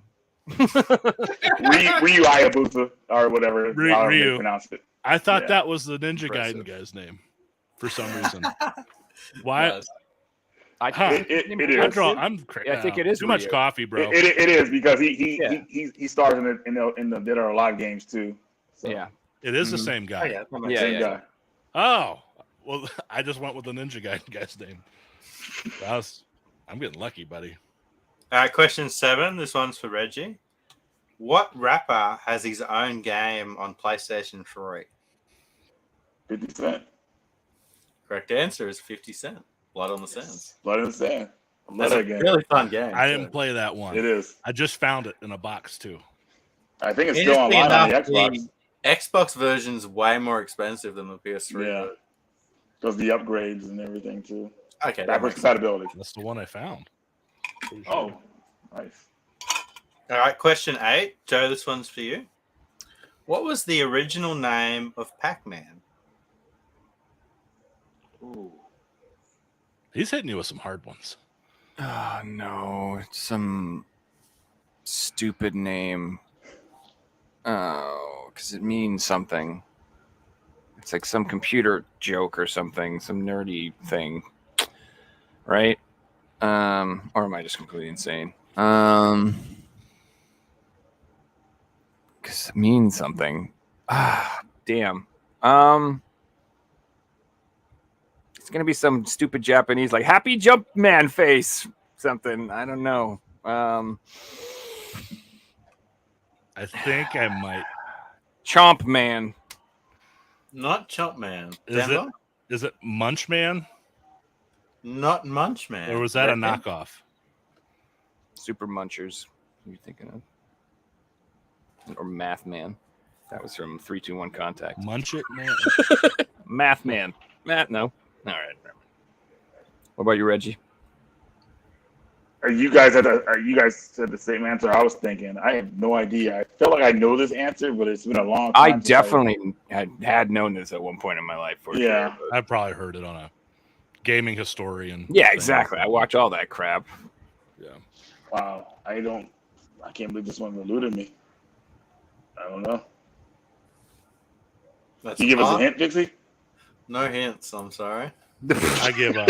We all lose a point. Not if Like, none of oh, the other guys don't get it either. It's got to be from the start. But the correct answer was Pac-Man. Pokemon. Oh wow. And I can understand why they changed the name. Yeah. Yeah, that's funny. All right. Question number 9. Denver, this one's for you. Yeah. And spare with me 1 second. In which Assassin's Creed game does the action take place in London? Liberty, Assassin's Creed. Hold on. Give me a second. Brotherhood, Liberty. I remember him being in the pub talking to a guy. I think it's Liberty something. Liberty is incorrect. Okay. Reggie? You guys will get it. Jeez, there's so many Assassin's Creed games out there. I don't even know. Yeah, I've never played an Assassin's Creed game. You said in where again? In London. It's not a very popular one out of them. Just wanted to let you. I don't even know what the Assassin's Creed games are called anymore. I have no idea. I stopped at the Black Flag. Never I just played that probably one. weird names after that. But like, I think I have it actually. you got an answer for me, Joe? 3. Oh, Wasn't 3. I know what it is. I know what it three. is. I know what it is. Okay, I won't say. I won't give you the Origins. point, but tell us what it is, Denver. I think it's Syndicate. It is Syndicate. There's one called Syndicate. I had no idea. It's totally 8 of them. yeah. It's Hey, totally there's one one that back. just went under I the think the new radar. one just came out while we were I actually enjoyed Syndicate myself. It was quite fun, but I like the Assassin's Creed games. So. All right, It was right here We're on up my to shelf, question final round. So quick score update before the final round. Denver has a lead of 3. Joe and Reggie are right behind on 2. It's anyone's game, guys. Really? Okay. All right, final Okay, round. Final round. Reggie, your question 10 is: what PS2 game is this device for? Now this sucks because I can't see you guys right now. So It says trans vibrator. It's the Oh my Trans- God, trans Trans vibrator. vibrator. Yes. You guys are frozen on my screen, so hold on. Maybe I can do some resetting here. Okay, now hang on. I'll give you the next question, Reggie, because that's only fair, and Joe can have this question because he can see the screen. Okay. Keep giving Joe the So, terrible. Joe, I'm going to hand this question over to you. What What the? game is this? You look like a vibrator, man. Going over Joe, bro. He's got some tough ones. I think that's fair. Yeah. Okay, so this is a PS2. I mean, it's obviously Japanese. Oh dear Lord, what the hell is that thing? Trans vibrator. What's the something with maybe one of them ghost games like Echo Knight or some shit, or maybe I feel like I Echo would Knight know it if I Beyond or see it. something like that. What would you need to Well, I mean, I'm not gonna. I can't. Never mind. I'm not going down that. There's lots of things you might need that for, but what is this for? You put your foot in it. You put your face in it. You put your tongue in it. What is this thing? Oh man, it's like a mouse. It looks What like is a it? mouse, but Trans vibrator.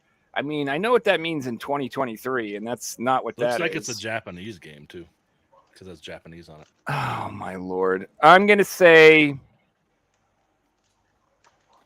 freaking Time Crisis. Not Time Crisis. Denver, you want to have a stab?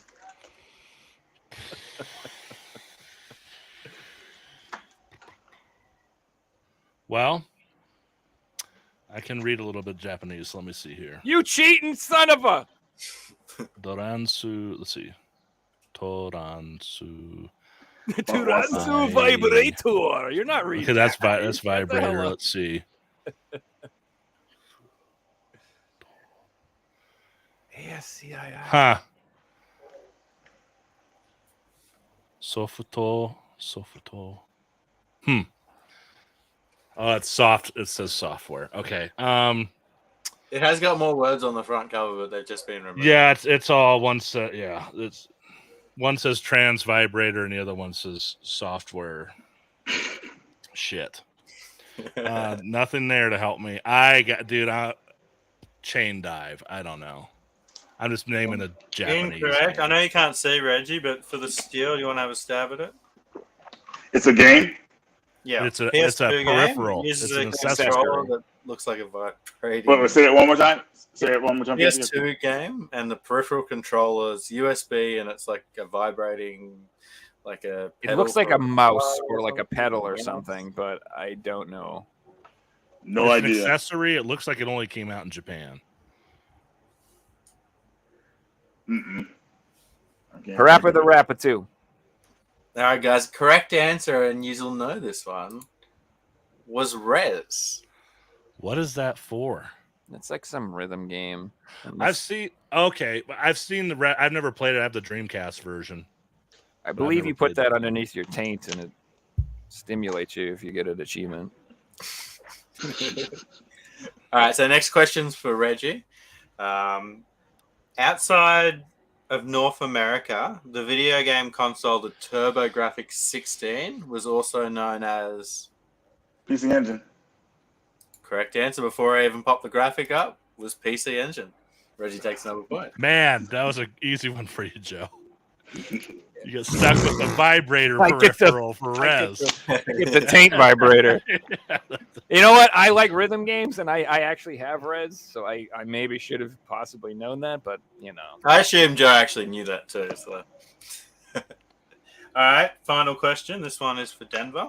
This for the win. For Denver, I'm going to show. Oh, Yeah, this yeah. is this is Someone could steal. this is for the win. No pressure. or Reggie anything. can steal and win.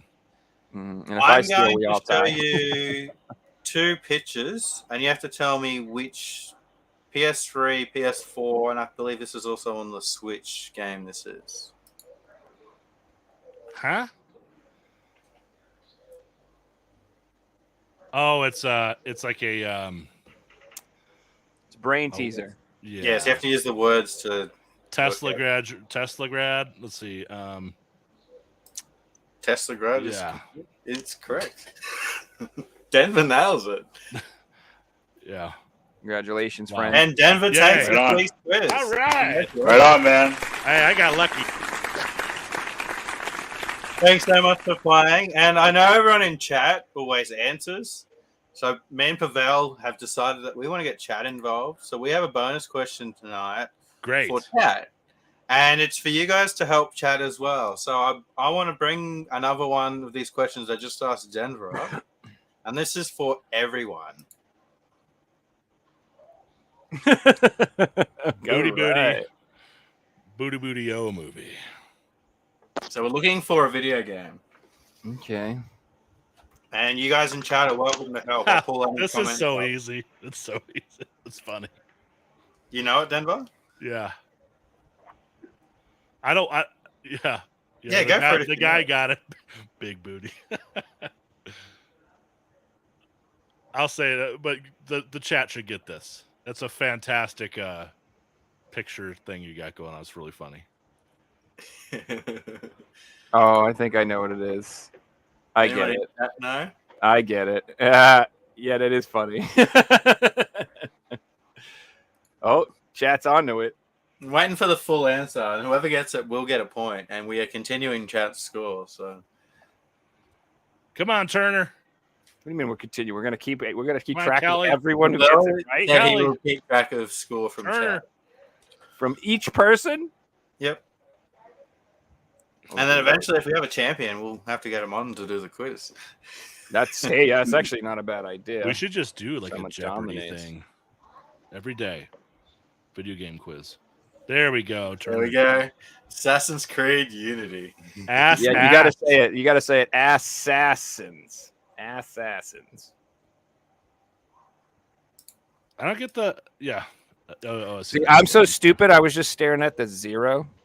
Yeah, me too. I did this for half an hour, and I couldn't I'm tell. like, whether it was ass. when He's I like, got "It's an Assassin's Creed game." I'm like, Assholes. Assassin's Creed Zero. I don't when know. I got Creed, I was like, oh, ass Creed. You know, Can I just say the fact that it wasn't a picture of Scott Stapp makes me sad. I'm just saying that's really what I would have gone with, you know. Huh? With arms wide open. Oh, Come on, God. man. Under the moonlight. That Creed. I thought you said Scott's I'll dad. tell you live. Yeah. Hey, you know what? Oh God, we're gonna start singing. Just Creed. because I Uh. cry every time I hear it doesn't, you know, whatever. My own prayers on down here. Oh, Here I yeah. see her. Yeah, that's We a used good to call one. those. I was a bartender for a long time. We used to call those Herhey songs. So all it'd be was like, Yeah,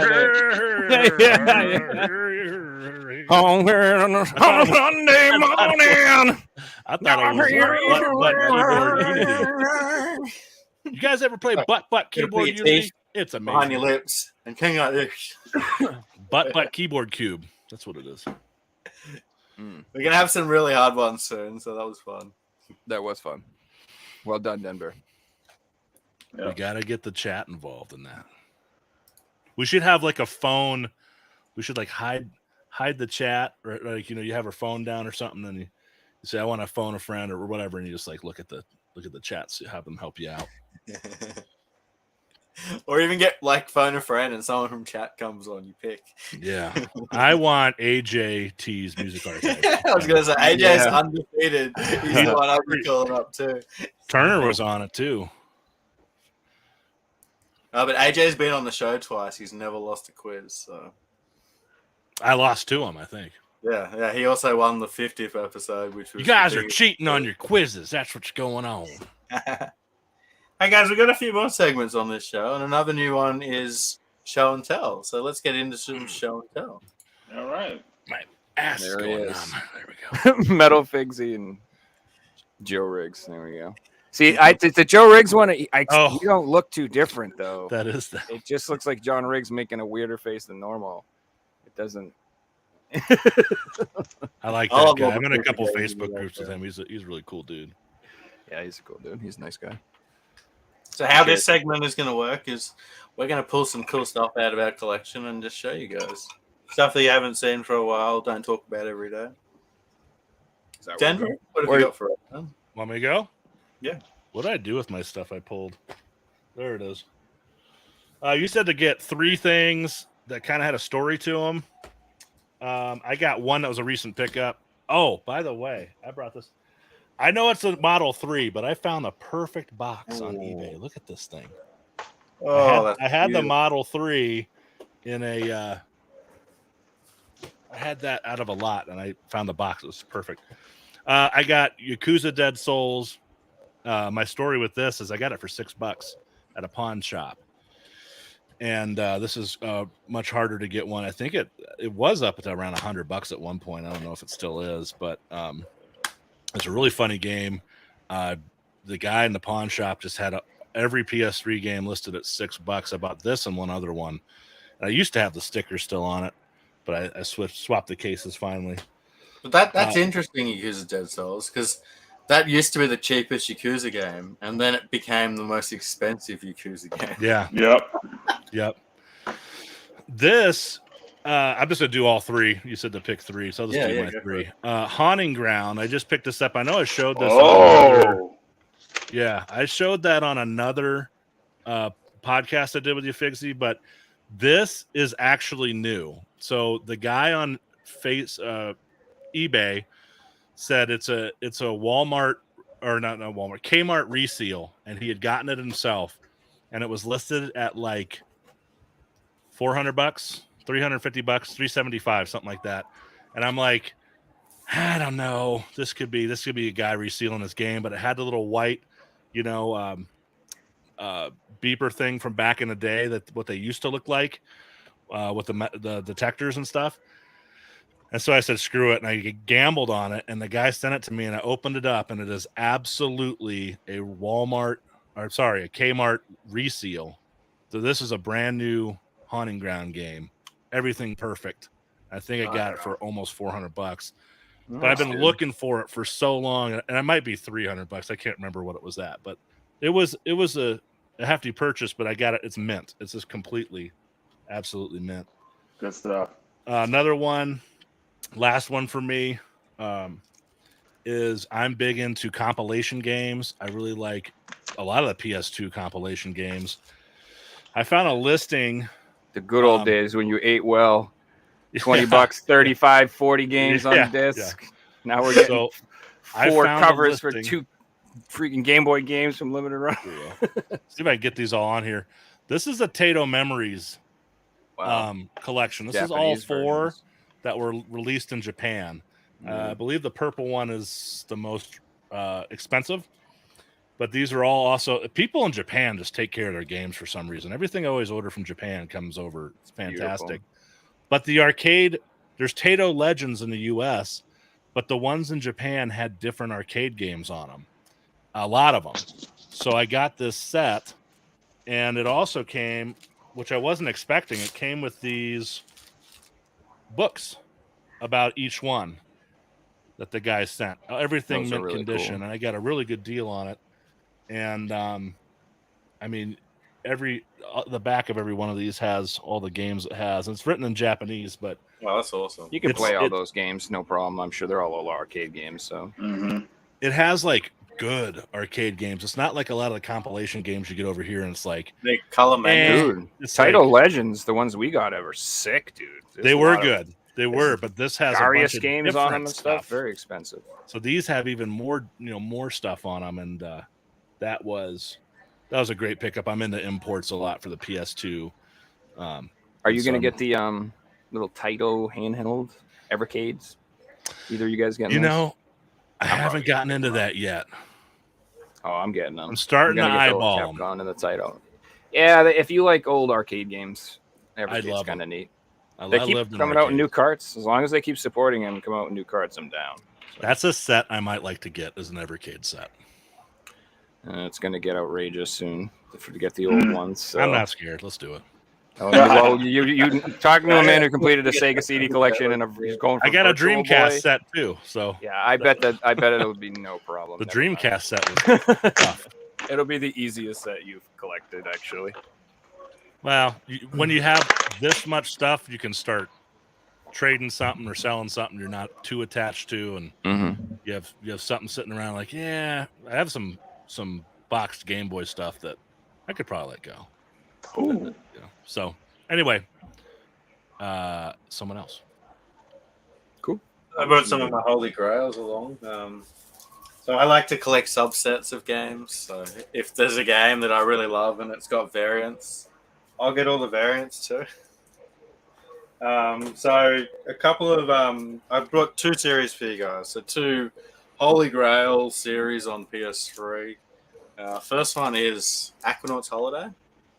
So this is a underwater exploration game. It's really cool. You go and explore coral and fish and stuff. It's relaxing. It's sort of like a walking sim, but underwater. But unfortunately on PS3, it's really expensive for the Chinese version. But this Japanese version you can get for under $50 and still play it. I like to collect all regions, all variants. So this next variant is the Chinese dialect version. So this has got Chinese and Japanese in it. It doesn't have English. Now, the next one I'm going to show is the English Chinese version. I'll keep them both up. So the difference is this one has English and Chinese version on the front cover. So some sellers will try and sell this version here for like $500, but this is the one that you want to go for. And then to add to that, there's also a Korean version that's in English as well. So this is the Korean English version. I argue that this version's the rarest one. I was been going for a full set for a long time. I had the English Chinese version. It took like 3 years until I found the Korean one as well. And in that time, I found many more Chinese English Region 3 ones. So that's the full Aquanaut's Holiday subset for PS3. Okay. Next one is probably my real Holy Grail. This set was one set that I real FOMO'd over. I didn't think I'd ever own it. And that is the 3D collection full set for PS3. So the 3D collection was a collection of games, which was MotorStorm 2, Pain, Super Stardust HD, which Super Star Strike HD, which is the only way to get it physically, and really cool. Wipeout HD 3D. The other packs include Super Stardust 3D, which I think is the same game. They just have different names. So this is the Malaysian version. So in Asia, it was only released in Malaysia. So just to add on how this was sold. So these were sold, they were bundled with 3D TVs. So you had to buy the 3D TV, a console, and then you got the game with it. I know in Malaysia and Brazil, which you'll see later, they overproduced these. But in Australia, they didn't. So the Australian one's just impossible to find. So this is the Malaysian version. This is the Brazilian version. So the Brazilian version is called This Is the Next Level. It includes the same 4 games. Then we have the Australian version, which is just impossible to find. I'm in Australia and I had the foreign versions before I had this copy, so that should just say it all. So I should have added that these versions have discs. This version is just a download code, which probably leads to the rarity even more, because people that I've spoken to threw their copies out because to them, once they downloaded it, was useless. I believe we know of 11 copies that are in the community, and that's it, which is crazy. Whoa. And then there's one more. So in Russia, they had this for Chaos. So this is the Chaos version, which was only in Russia. So it's like a promo case, but it doesn't have the little PS1 case that promos go in. It's just a little flat. But yeah, it was available for Chaos in Russia. It says demo only, not for resale. Includes the disc. And really, really neat version. So I had to include this as part of the subset. So that's the 3D game collection subset. That's probably my Holy Grail in my collection. Wow. Okay. Who would like to go next? I'll go. That's insane. All right, so real quick, we'll go through my pickups through the week. I got this. That's all I got. So I got lots of shipping notifications though, so there are lots of things on the way, just nothing's actually showed up. So but I did pick this up. It was on sale for $27. I don't like Warriors games, but I'm just collecting Fire Emblem stuff right now, so yep, grabbed it. So yeah, I don't know, I grabbed a couple horror games, just some stuff that's, I don't know, like I said, you don't see it every day, I guess. So Right. This is a game called Your Toy. I don't know if you've ever heard of this. It's a Japanese, I believe, game. It does have English. Maybe it's Asian region. I'm not even sure. I think but yeah, that was Korean only. it might be Korean. It's got Chinese, Japanese, and English on it. And you're basically like an eagle, like little teddy bear, and you're trying to escape like a nightmare or something like that. It's got a puzzle game. Wow. That's not. I wouldn't say it's like incredibly scary or whatever, but if you collect horror, it's a weird one. Yeah. And it's got English, so I'd grab it. This next one is called Uoni. So this got released in PAL on PS5, but the only PS4 version that got released was this Asian release. Also does have English on it. But again, if you're like into collecting like full sets or whatever, and you want like all the horror games, this is another weird one. I would say that's going to be hard to find in the future. I just don't think a lot of people know about it. So that's funny. And you know, the PAL version I think is the only version too. It's called the Sunset Edition. It's kind of a neat edition too. And then this one that I was lucky enough to order back when it was for pre-order, and I very, very happy I bought this bad boy. So this is just the Layers of 4 Masterpiece Edition. It's not like a super uncommon game or rare or whatever. Like I'm sure everybody's heard of it, but the PS4 copy is just really expensive right now. It's hard to get. So, you know, it's just one of those ones where I'm glad I found out about Limited Run when I did, and I got some of the early games, you know, when I could. So, I don't know, just some uncommon stuff. That's all. Cool. That's all I got. Oh, okay. Sorry, guys. This is a little later over here. Get a little sleepy there. So I'll just show you the pickups I got since being in Texas. I'll start off with one cool one here I got for $10 at a pawn shop. Broken Sword Part 5. $10 Nice, dude. sealed. I thought that was cool. Awesome. I've been a fan of this series since I was in like pretty much in high school, and I've beaten all the games except this one. The fourth game was weird. It was only on PC and it had a horrible ending, but hopefully this game makes up for it. I got 1 and 2 on PS1. Love those games. Yeah. And then Sparklight, of course, the Zelda like roguelike game. This is really a lot of fun. This is $13, so let me go ahead and grab that. Yep. I got that on Switch, I think. I got Figsy's his favorite game of all time here. I got it for the Game Boy. We got Skate or Die, Bad and Rad. Oh, I man. thought it was the David Hasselhoff Songstar game. Dude, I was such a fan of Skate or Die back when I was a kid, dude. I saw this, I had to get it, dude. So I'm gonna get the first 2 games here. I think tomorrow. My name, Joe Rad. I picked that name when I was like 9 playing Skate or Die. That's where that name came from. That was my name in Skate or Die. I was like, awesome.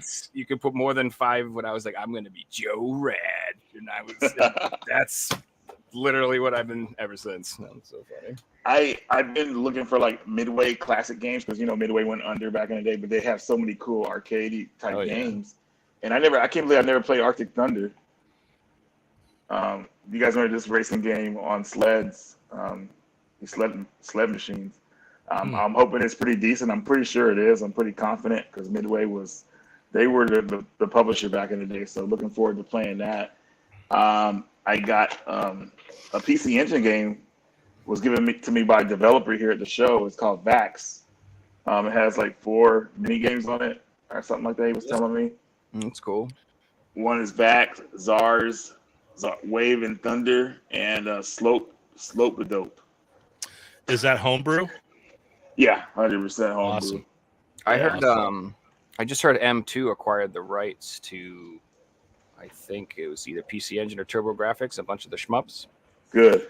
And they're the guys. They're the kings of. That's the best news. Yeah, dude. I'm so pumped. The kings of porting. This weird game I got at the same pawn shop. This was $5, but it was sealed. DJ Star. So if I ever want to become a DJ, I guess I'll play this game and practice my turntable skills. No, any peripheral? Huh? Any peripheral accessory for that? No, you just the touchscreen, and you scratch the Oh. record and everything, and you're good to go. I mean, Cool. the DS has so much crazy shovelware out there. I can imagine going for a complete like DS collection. That'd be insane. Did you ever play actual DJ Hero? Anybody ever actually? Yeah, I loved it. I bought it like It is when fun. it first came out and played it. Beat Mania was the one that was weird though. That one was hard. That's the one with the other DJ game. I think it was. I can't remember.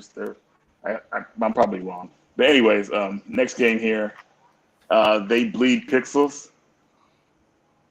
You guys heard of that one? Good. That looks No. good. It's similar to the games like Meat Boy or Celeste, Yep. from what I was Oh, told. okay. So looking forward to playing So that. just Then we a have, fun time. and then this game I was told was a female God of War game. Raja. Heavenly Sword. Friendly Sword, yeah, I know that's another good one. But this game, I like yeah, that. yeah. So she's like, That's a cool case. That's awesome. Yeah, I know. Oh, it's right? premium edition. Okay, Super that good makes game. sense. In addition, and this is the last two items here. I got Gadget Racers because it looks pretty fun. Oh, nice. That looks good. Yeah, I love arcade racers, dude. Yeah, Especially well- for the PS2. They were just so much fun back then. and then this one I've been looking for a while. My buddy Mike got it for me. This is Road Trip for the Game Boy Advance. It's a racing game. It's the same game as Gadget Racers, but they changed the name of it for some weird reason. So That it was looks hard to like see. the cover of the Wow. movie Road Trip. Didn't it have like a It does actually. You're right. But this game is like a 2D sprite-based racing game, man. And if you look it up and look at it, you'll see what I'm talking about. It's like this. I can't believe this game got overlooked for so many years. But yeah. And I got my notepad here. I'm writing down all your guys. right. Yeah. Just writing down games I got to go pick up. And that's pretty much it. Yeah. Always While we're on hunting. pickups, Denver, have you picked up anything new this week? Well, I did show you. I did show you that this week. I got the Genesis 3 Dude, that's case. a beautiful I mean, box. really, man. Oh, look at that's that a nice color, box. I know. Dude, that's I can see And myself. No, I want to give a shout out to my buddy James and his wife Kelly. And I have quite a Sega Saturn set here, but they got like my Sega Saturn racing wheel, Nice. and I got my Sega Saturn joystick. There you go. But my buddy James, and he does this. He mods and repairs systems. Made a Fenrir for me, the latest version, Nice, dude. and this thing is incredible. I also have an I want- adapter. That's what I would want to do. So I would never get into Saturn collecting, but I would definitely love to get a console and mod it and just fill it up that way. He got the 3D printed piece that went in here. That's gorgeous. It's really put together well. I have 5 or 6 Saturns sitting around, and I did make one for a friend, which I'm sending out. He made 2, and you'll see that on one of the YouTube channels. And but yeah, it's JK Retro Den. I'll put it in the chat. They do all types of mods. He did a Dreamcast that had the mod, but this is a Fenrir mod, and it's really, really cool. So what is it? Just like an SD card, or? It's an SD card you put in the Saturn, but the most important thing for me is it allows you to play translations, like the Police Knots translation, and I think they just did Baroque. Nice. And so, and you can also do. I don't think there's a lot of ROM hacks on the Saturn, but I'm sure there are some bug fixes and stuff. You can get better versions. I mean, even emulators like the PS3 emulator, RCPS3, I think is what it is. They fixed Drakengard 3 in that emulator, and it runs like 60 frames per second. So a lot of emulators will Really? a lot of emulators will even fix buggy games. And so I'm super excited to have the Fenrir. It's crazy that that's like the best version to play, and it's like 30 years after the game came People out. come along, brilliant people come along and fix these games, improve them, translate them, learn how to play them on. Reggie, are you adventure game fan, like point and clicks? Definitely. So you can put Scum VM on the Wii, and playing all those old Sierra point and clicks with a Wiimote on a TV is incredible. Oh, Highly man. recommend That- that. Like you Oh, can that's play all pretty the old smart. point and click. I did it with my Wii over here, so I put Scum VM on it. I was playing the Dig the other day, which is a great Sierra game. I think it was LucasArts on that one, but all those Full Throttle. I mean, emulation really kept retro gaming alive. And you see like the NES Classic, all the classic little mini consoles. I mean, people doing emulation paved the way, and it probably started with keeping arcades alive too. Like MAME. Salmon Max, I think, does run on the Wii. Fujitsubo. Yeah, I modded my Wii too and filled it with like every light gun game there was, like all the shooters games. That's what I Those love are it cool. for. That's my go-to for my Wii. And then I just modded it, so it plays GameCube games and stuff too. It's pretty versatile. You can system. So Have you guys Really? tried? Have you guys tried light gun games on your computer with a mouse, like using MAME or Redream for Dreamcast? What? Dude, you are so overpowered with the mouse. Like you just blast everything, and you hit the right click button to reload. It's incredible. I beat House of the Dead in one run. It's just with a mouse. That just reminded me of something. So I don't know if you guys noticed, but Silent Hill had a rail shooter game that was Yep. released in arcades, and they unofficially ported it to the PC. So that just made me think about playing that game, because that game deserves a home port. But I played that with the mouse. it was It was awesome. good. It was great, and it's like this forgotten light gun arcade game about Yeah, the Silent Hill series. dude. I don't understand why they can't use the new PSVR 2 controllers to make light gun games. You don't need to have them in VR to use They them. don't think the light games are lucrative for some reason. Yeah, the They're wrong. closest thing I've seen is They're like wrong. I want House of the Dead Contractors or 4 something. so bad, dude. So they have Dude, tons it's of awesome. there's lots of VR rail shooters. There's Until Dawn and Switchback, and there's tons of them like that are like that. But I want to play with my friend, and I don't want to have us both sitting in a room with helmets on like a bunch of weirdos. like what if what if they made like a room was like a 90s like what is the Sega Genesis thing on Steam where it has like the old TV, the CRTV? Like what if they made a room like it felt like you were back in the 90s? I don't know how you old playing you guys it on the are. TV. I'm Yeah. guessing Yeah. Reggie and I are similar in age, and then you could like go play light gun games on like a big TV, but like feel like you're sitting in an old 90s A room. 90s with, like, room. posters on the wall. I'd be down for that. That'd be so that'd be cool. great. You should play Pixel Ripped. That's what those games basically are. Like Pixel Ripped 1989, Pixel Ripped 1972. They're like old Atari games, and you're like sitting in a room, or like you're in a room in the 90s playing on a Game Boy, or like they do that. It's really cool. That's cool. Those are awesome PSVR games, actually. Like super collectible too if you buy them. Yeah, let me show you my Pixel Ripped. It's really nice, actually. Yeah. That's so awesome you brought up Silent Hill, that like gun. Yeah. So Sing A lot of forgotten. people don't even know it exists now. Yeah, Like, dude, I saw it, dude. I was like, dude, this a nice needs addition. to get ported. That's cool. Yeah, let me Homage to early gaming. Yeah. Oh yeah. So I don't know if you can read. Let me it. write down that one too. Let's see. You got Your Toy. If you ever into PSVR, Your Toy, I remember that one, man. I totally forgot about it though. I might pick that one up too. There's another game that came out, that survival horror, that I don't know if you mentioned it or not, but I just forgot the name of it just now. And I can't really look up on my phone right now because I don't want it to act up. you know which I one I think- need to get is So it's a game where a girl uses her phone, kind of like Fatal Frame, but it's third person. Joe, I know you know what game it is. You've seen it before. It's a crazy horror game. It's Indonesian, but I just forgot what it's called. Ikai. You talking about Ikai? IKAI? No, not that one. No. It's Indonesian. Yeah. It's a survival horror, like kind of like Fatal Frame, but it's in third person. Like, and it has a sequel. There's 2 of them. I put Yeah, the the email the address second in one there, is- too. The second one got a physical on PS4 and PS5. Dead Out 2? That's it. And then Oh, that's it. Dead Out 2. Yeah. Dread Out. Yeah. I actually have that on the PS5. Oh, you do? Okay.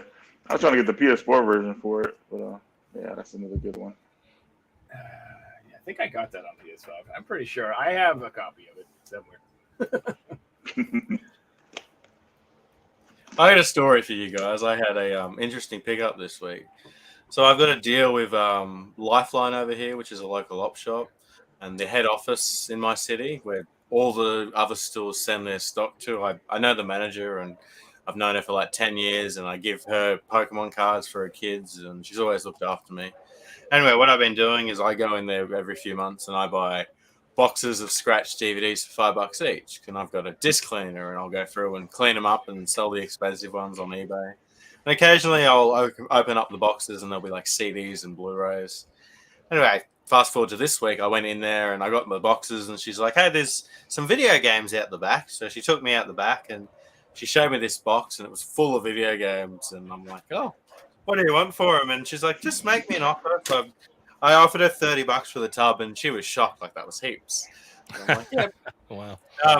happy to pay for that." And anyway, fast forward, I got home. I think I spent $60 on all the DVDs as well, and I'm opening up all the boxes. And one of the boxes of scratch DVDs is full of video games, PS1 games, PS2 games, PS3, Wii. It was like Bugs Bunny, Lost in Time. There was Wacky Races. There was so many decent games. There was like PS3 games that were brand new, minty condition, like $40 games. So yeah, for $5, that was a nice find. A few of them ended up in the collection. I didn't know. So we got Space Race, which is a Warner Brothers game, Looney Tunes game. Looks pretty cool too. So definitely had fun. This one sort of looks like a Wacky Races game. It's called Cell Damage Overdrive. That aged really well. That's It still looks really fun. really So playable. I'll probably Yeah. give this one a go. It looks really good still. Yeah, the animation looks good. And then we got a couple on the Wii. So for Wii, I try and just go for like first party Wii games, AAA games, and things like that. So we've got Harvest Moon, Animal Parade. I love my Harvest Moon games. And then Mario and Sonic, London 2012 at the Olympic Games. I always thought it was a cool case. Yeah, I like the yellow case too, and I like having the red case in the collection and the yellow case. It's cool. Yeah, Hey, so it's fun to pick up some more games. It's been a while.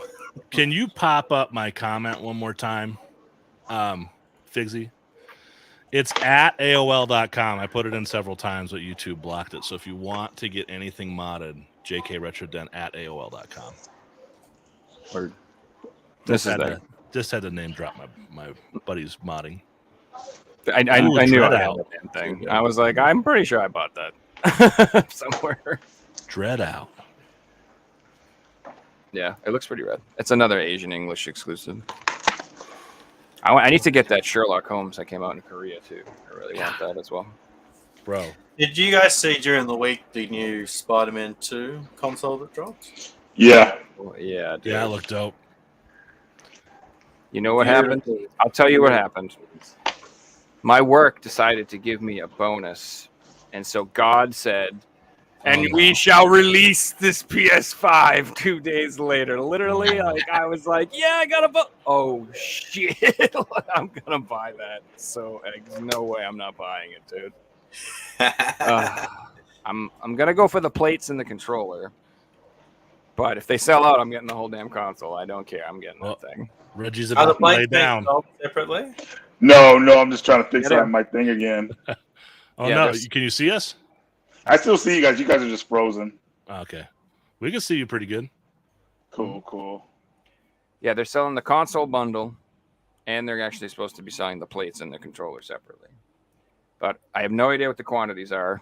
You know, the stupid Hogwarts controller sold out in negative 15 seconds. So we'll see how things go. I'm assuming that this won't be like that because Spider-Man is such a massively popular franchise, and Miles Morales and Spider-Man 1 were just such massive sellers. I can't imagine they'd be dumb enough not to make enough of these things. But you know what? We'll see. There is. I couldn't buy Metroid when it came out, so what the hell? Who knows? There's a couple rabbit holes I stay away from. One is controller collecting. I started to get into that with like Xbox One, dude, and that got ugly pretty quick. And I I finally said I got to stop the controller collecting because it was really. I was like, am I collecting games or am I collecting 50 controllers? So I did. Now consoles, if I come across them, I will hold on to them. A lot of 360 consoles I come across, and I'm just looking around my room and all the shit I have on top of all. Yeah, I'm selling my consoles at the moment because I had a point where I had 19 boxed PS3s, and what's the point? You don't need 19 boxed PS3s. So I'm like, all right, time to start selling them. And I mean, 18 I could understand. For every set, I try to get a boxed console for that set. So I got the 32X. I've got a boxed Sega CD. I've got a boxed Dreamcast. That's Virtual cool. Boy, I got a boxed one, so all I need is the 5 games I'm missing. Jack Brothers being one of them. So I'm gonna knock out that. You knocked out Waterworld, which is good. Can I give a shout out to Sean Powers, by the way, for completing his Virtual Boy? This is my only. Oh, I didn't hear that. Only one in box. Congrats, Sean. Sean Powers, he just announced he picked up the Waterworld to complete his Virtual Boy set. That was the last game he needed. Wow. Yeah. So it's the only one I have brother. complete. So the others are loose. That's funny. That was the last one he needed. I'm gonna get custom cases for them. I don't need the boxes. Yeah, it's a good idea. I'd like to get manual and loose. That's Well, like full like modern set instead of like 15 boxes. When's Analog gonna come out with their Virtual Boy? That's what I want to know. I just realized I did have one other pickup. What you got? Hey, real talk. Do you think Analog will ever come out with like an amazing PlayStation 1 that plays like 120 frames per second, upscales all the games? You think they'll ever do something cool like that, man? Well, no. I mean, this is a real question. At some point, the consoles will just not come with disk drives anymore, and people will probably still want to play PlayStation 1, 2, and 3 games. Like, do you think like there will be companies making those consoles? Like what's the other one? Gosh, not Analog. What's the other one? That system that you can like, it's like a freak and you can put pieces on it and play like Polymega, like something like that. You know what I mean? Like some company. Right. Well, I thought I was going to go the direction of Google Stadia, where it'd just be cloud-based gaming. I mean, it will, but I'm just saying. That thing was. I'm just hoping an audience who want to buy that physical thing, and we need 8G. I forgot to show this one. This is a. Whoa. I got this for $20 the other day in a guy's basement. Look at that freaking thing. Personal computer. That's a Commodore. Yeah. The friendly computer. Yeah. Pretty awesome. I mean, Nextdoor.com, guys. That's a resource you should use. Just post that you collect games, and this dude had so much stuff. My God. Can you guys still see me? I think my camera went out. Yep. You're frozen now, but we can see you. You're frozen. This phone. It's all good, man. We can hear you. Okay. So, yeah. And you guys not getting the PS5, PlayStation, Spider-Man thing? Do you guys even have PS5s?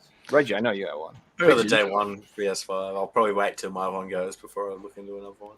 I waited a year to get mine. Yeah, I waited a year, and then it took me another 8 months to get it once I decided I wanted one. I had a buddy that knew somebody at easy. Best Buy, and he fronted the cash. He knew the store manager of Best Buy, a guy I used to work in the bar business with, and he just dropped $550 right there for it, and he got it for me.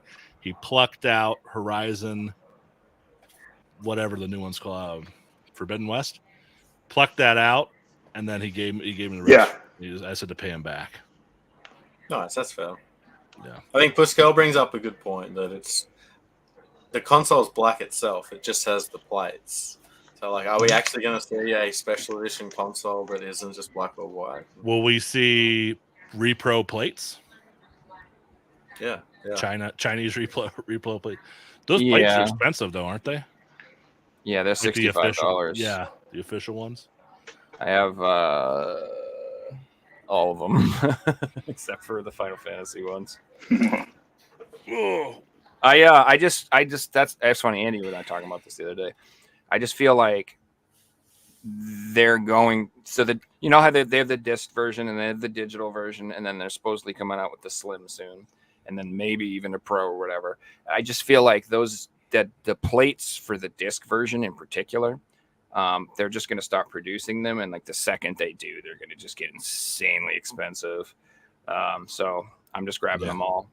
And you know, hopefully, in my crazy mind, someday maybe I want to have like a PS5 for all my plates and have them all displayed. But that's PS5's ever become like that's 100. when that's when. Well, you know, you can buy PS3s for $60 all day long. So you never know. We might get there.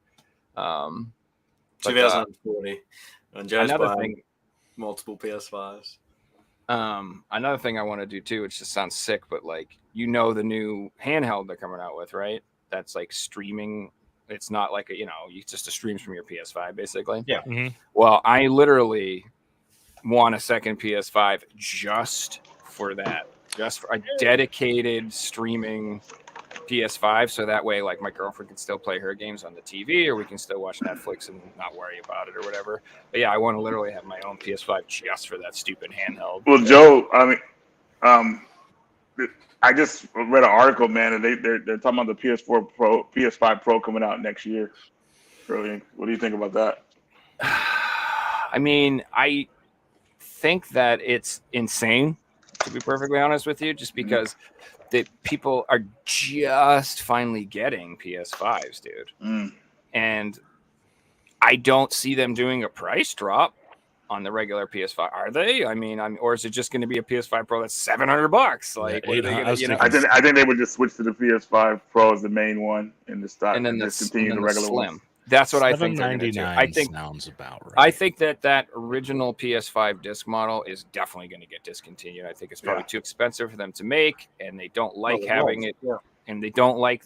I think they thought having the digital and then the disc version was cool, but it's probably not. And that's where they want this new design. So I don't even care. I just want the damn thing to be backwards compatible all the way to PS1, please. Just make it happen. I don't care if it's not. I don't care how hard it is. I don't care how much it costs. Can we get a handheld PS2? If this is going to be the last console of generations, just give me my sweet, beautiful, fully backwards compatible PlayStation. I can play all my games, and then you can do whatever you want after that. I don't care. Just please, just let me shove a backwards compatible PS3 in there. I don't care how big it is. How many of you guys put the disc in the wrong way the first time you started your PS5? I did. Outside. It's such a weird looking system. The space is kind of outside. The bottom of the disc space is outside. Yeah. Like, my PS5 is broken, man. Yeah. I just not a fan of that style of that console. I still to this day am like, this is the most hideous console I've ever seen in my life. It looks better with the black plates on it. I'll tell you what's sexy. Hope I wasn't too loud there. I'm close to my mic. Look at this guy right here. Like in all of the PS4 Pro special editions. There's my Xbox Series X. It is Halo edition. That's cool. Yeah, that's all dusty. But unfortunately, PlayStation just keeps beating the library on the Xbox. That Series X just sits there. I only use it for the pass.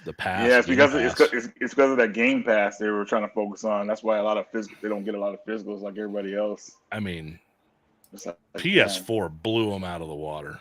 I mean, really whooped their ass that round. Because they were trying to focus on that movie stuff. You remember that E3 thing about TV and Netflix watching you to make sure they know how many people are in the room watching Netflix. I forgot about that. Dude, I was like, that's creepy. Come on. They also they wanted to do really just do online gaming is where Microsoft was going.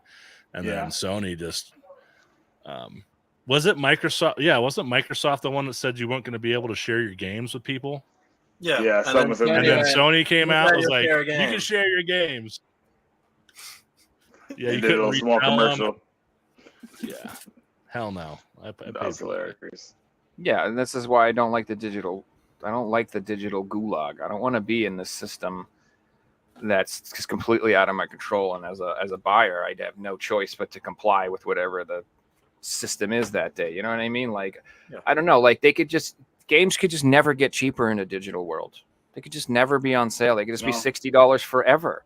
They don't have Nintendo to. is They don't cool have for to clear out inventory. They're not Best Buy, who's going to be like, "Hey, we got too many of these damn things. $5. It's a Get 'em file on outta the here." server. Yeah. You know what I Yeah. mean? Like, I live for those moments. I check the clearance tabs on like Best Buy like every 2 days to see what they have on clearance, because you can get insane deals, dude. You can get Switch games for like $8 sometimes. That is like Blasphemous, Oh, wow. $9.99 blowout clearance. You know what I mean? Like, so it's hit or miss. It's few and far between, but you can get great deals, and that's just not going to happen in the digital age. It's just they don't have to. Like, they can't. They'll have sales, but I'm just saying, like, you think Nintendo's gonna ever?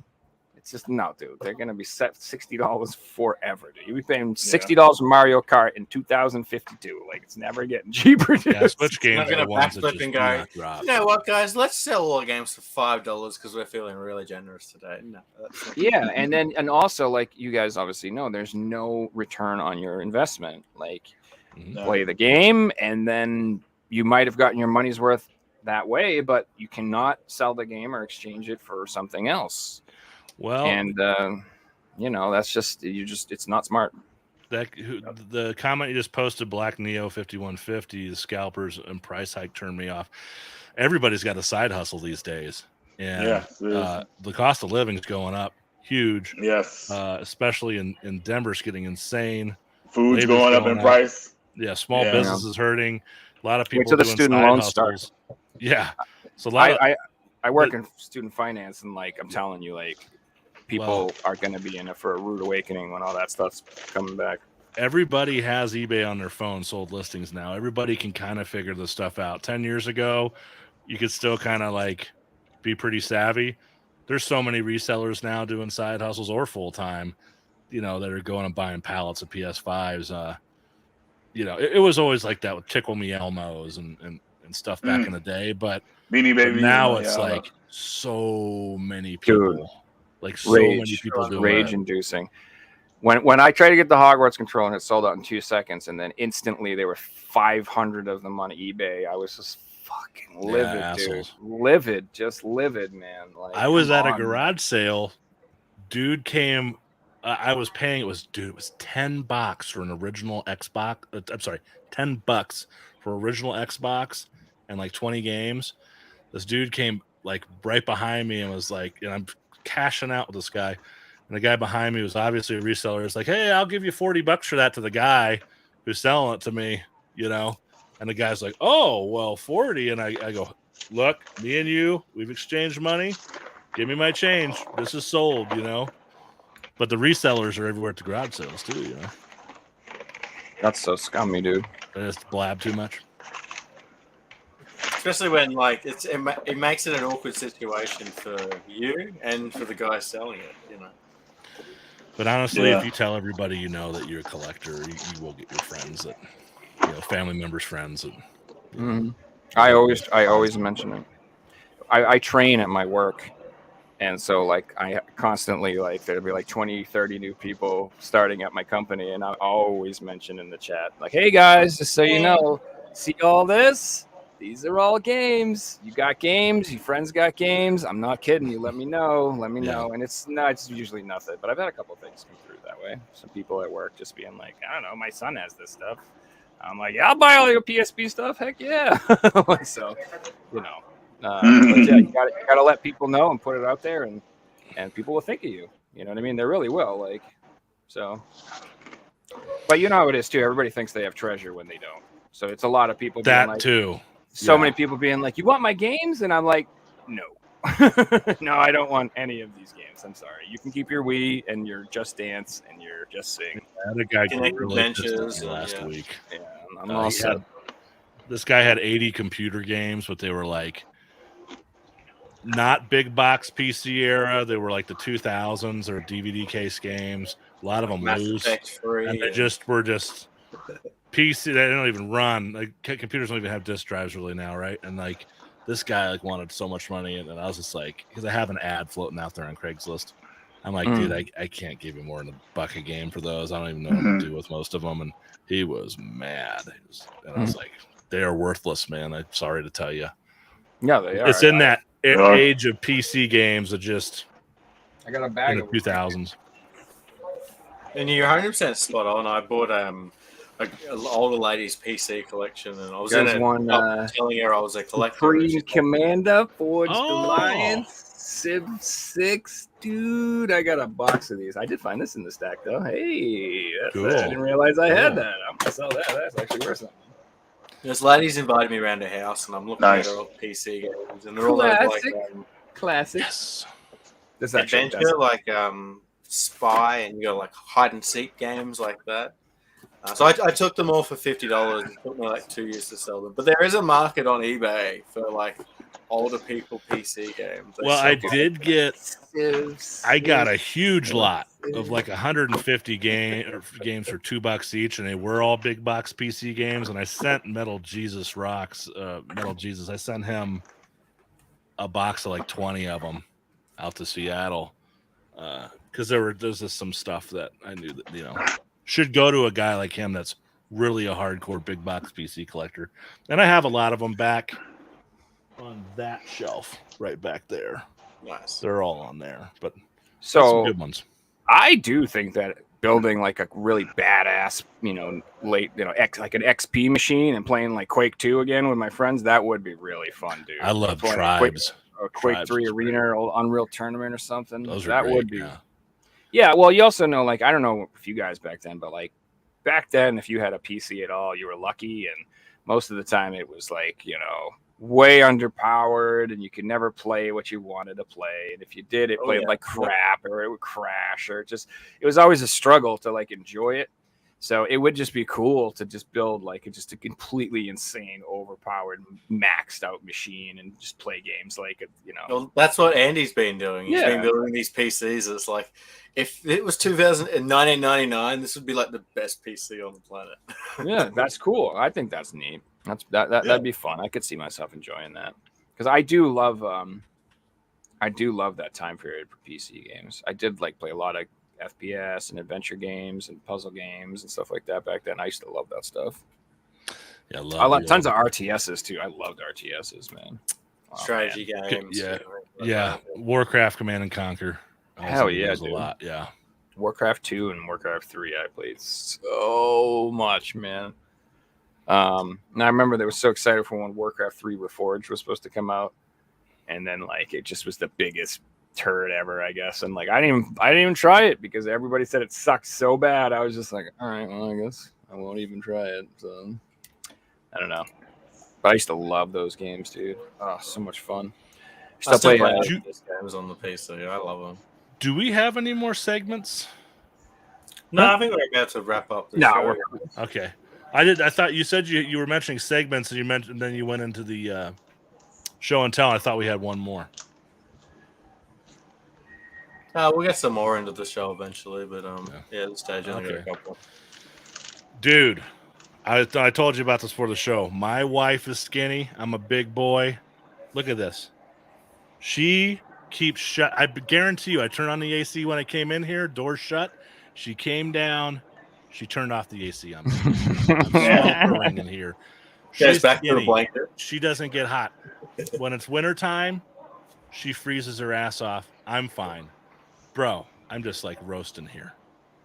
Yeah. You can see like the condensation on my water. It's just like, Yeah. like in this Reggie, you're in Texas. How are you feeling, man?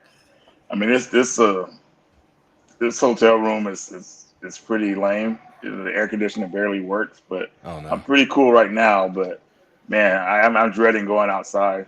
But I'm pretty cool right now. So What's the temperature like there this time of year? the hottest it got today, I think it was 104. Yeah. Humid heat. So yeah, it was pretty crazy. I mean, everybody walking around with bottles of water. trying to stay hydrated, but it's insane. Mm-mm. I bartended in Vegas for 3 years in Las Vegas, and that was like 5-6 months out of the year was over 100. I'll never go Yeah. back. Yeah. Yeah. I'm in winter right now. I'm dreading going back into summer again because it just sucks. Yeah, I love Being wintertime. cold so much better than being hot. October. I'm very Irish. If you can't tell by the red beard. So I drink a lot. I can't be in the sun. My dad used to say he gets sunburns in the basement with a sweater on. He gets Wow. with sunburn. It's like I get burned in like 45 seconds, dude. Yep. And I Literally. don't. There's no tanning. I go from white to red to my skin falls off and I start over. That's all there is. White, red, no skin, rinse and repeat. There's no tanning. It's just like I don't do well in the heat. Yeah. Definitely a snow creature. All right. Guys, I think we'll call that a night. Denver, Reggie, thanks Yeah. so much for coming back on, guys. This is really fun. Yeah, thanks for having me. Yeah, that was super fun, dudes. Appreciate you guys coming on. And we're going to listen to that sweet song one more time. One thing I did want to say real quick is that I'm going to be making a new video for this song. So if anybody would like to submit any footage for the video, you can get in touch with me or Figsy. You could just do something goofy. You can sing along to the song. You can play guitar, hear guitars, like anything you want to do that you think would be funny. Okay. Submit me some footage. I'm going to mash it all up together, and I want to get as many people from the show and from the community as possible to put in the video this time and do something cool with it. And then I know I'm going to give it like a month or so to do that. So Okay. if anybody wants to do it, let me know. Hit me up. All right. As always, thanks for watching, everyone. We'll see you. Thanks for we'll see you having me soon. on. It's awesome. Hey, everybody.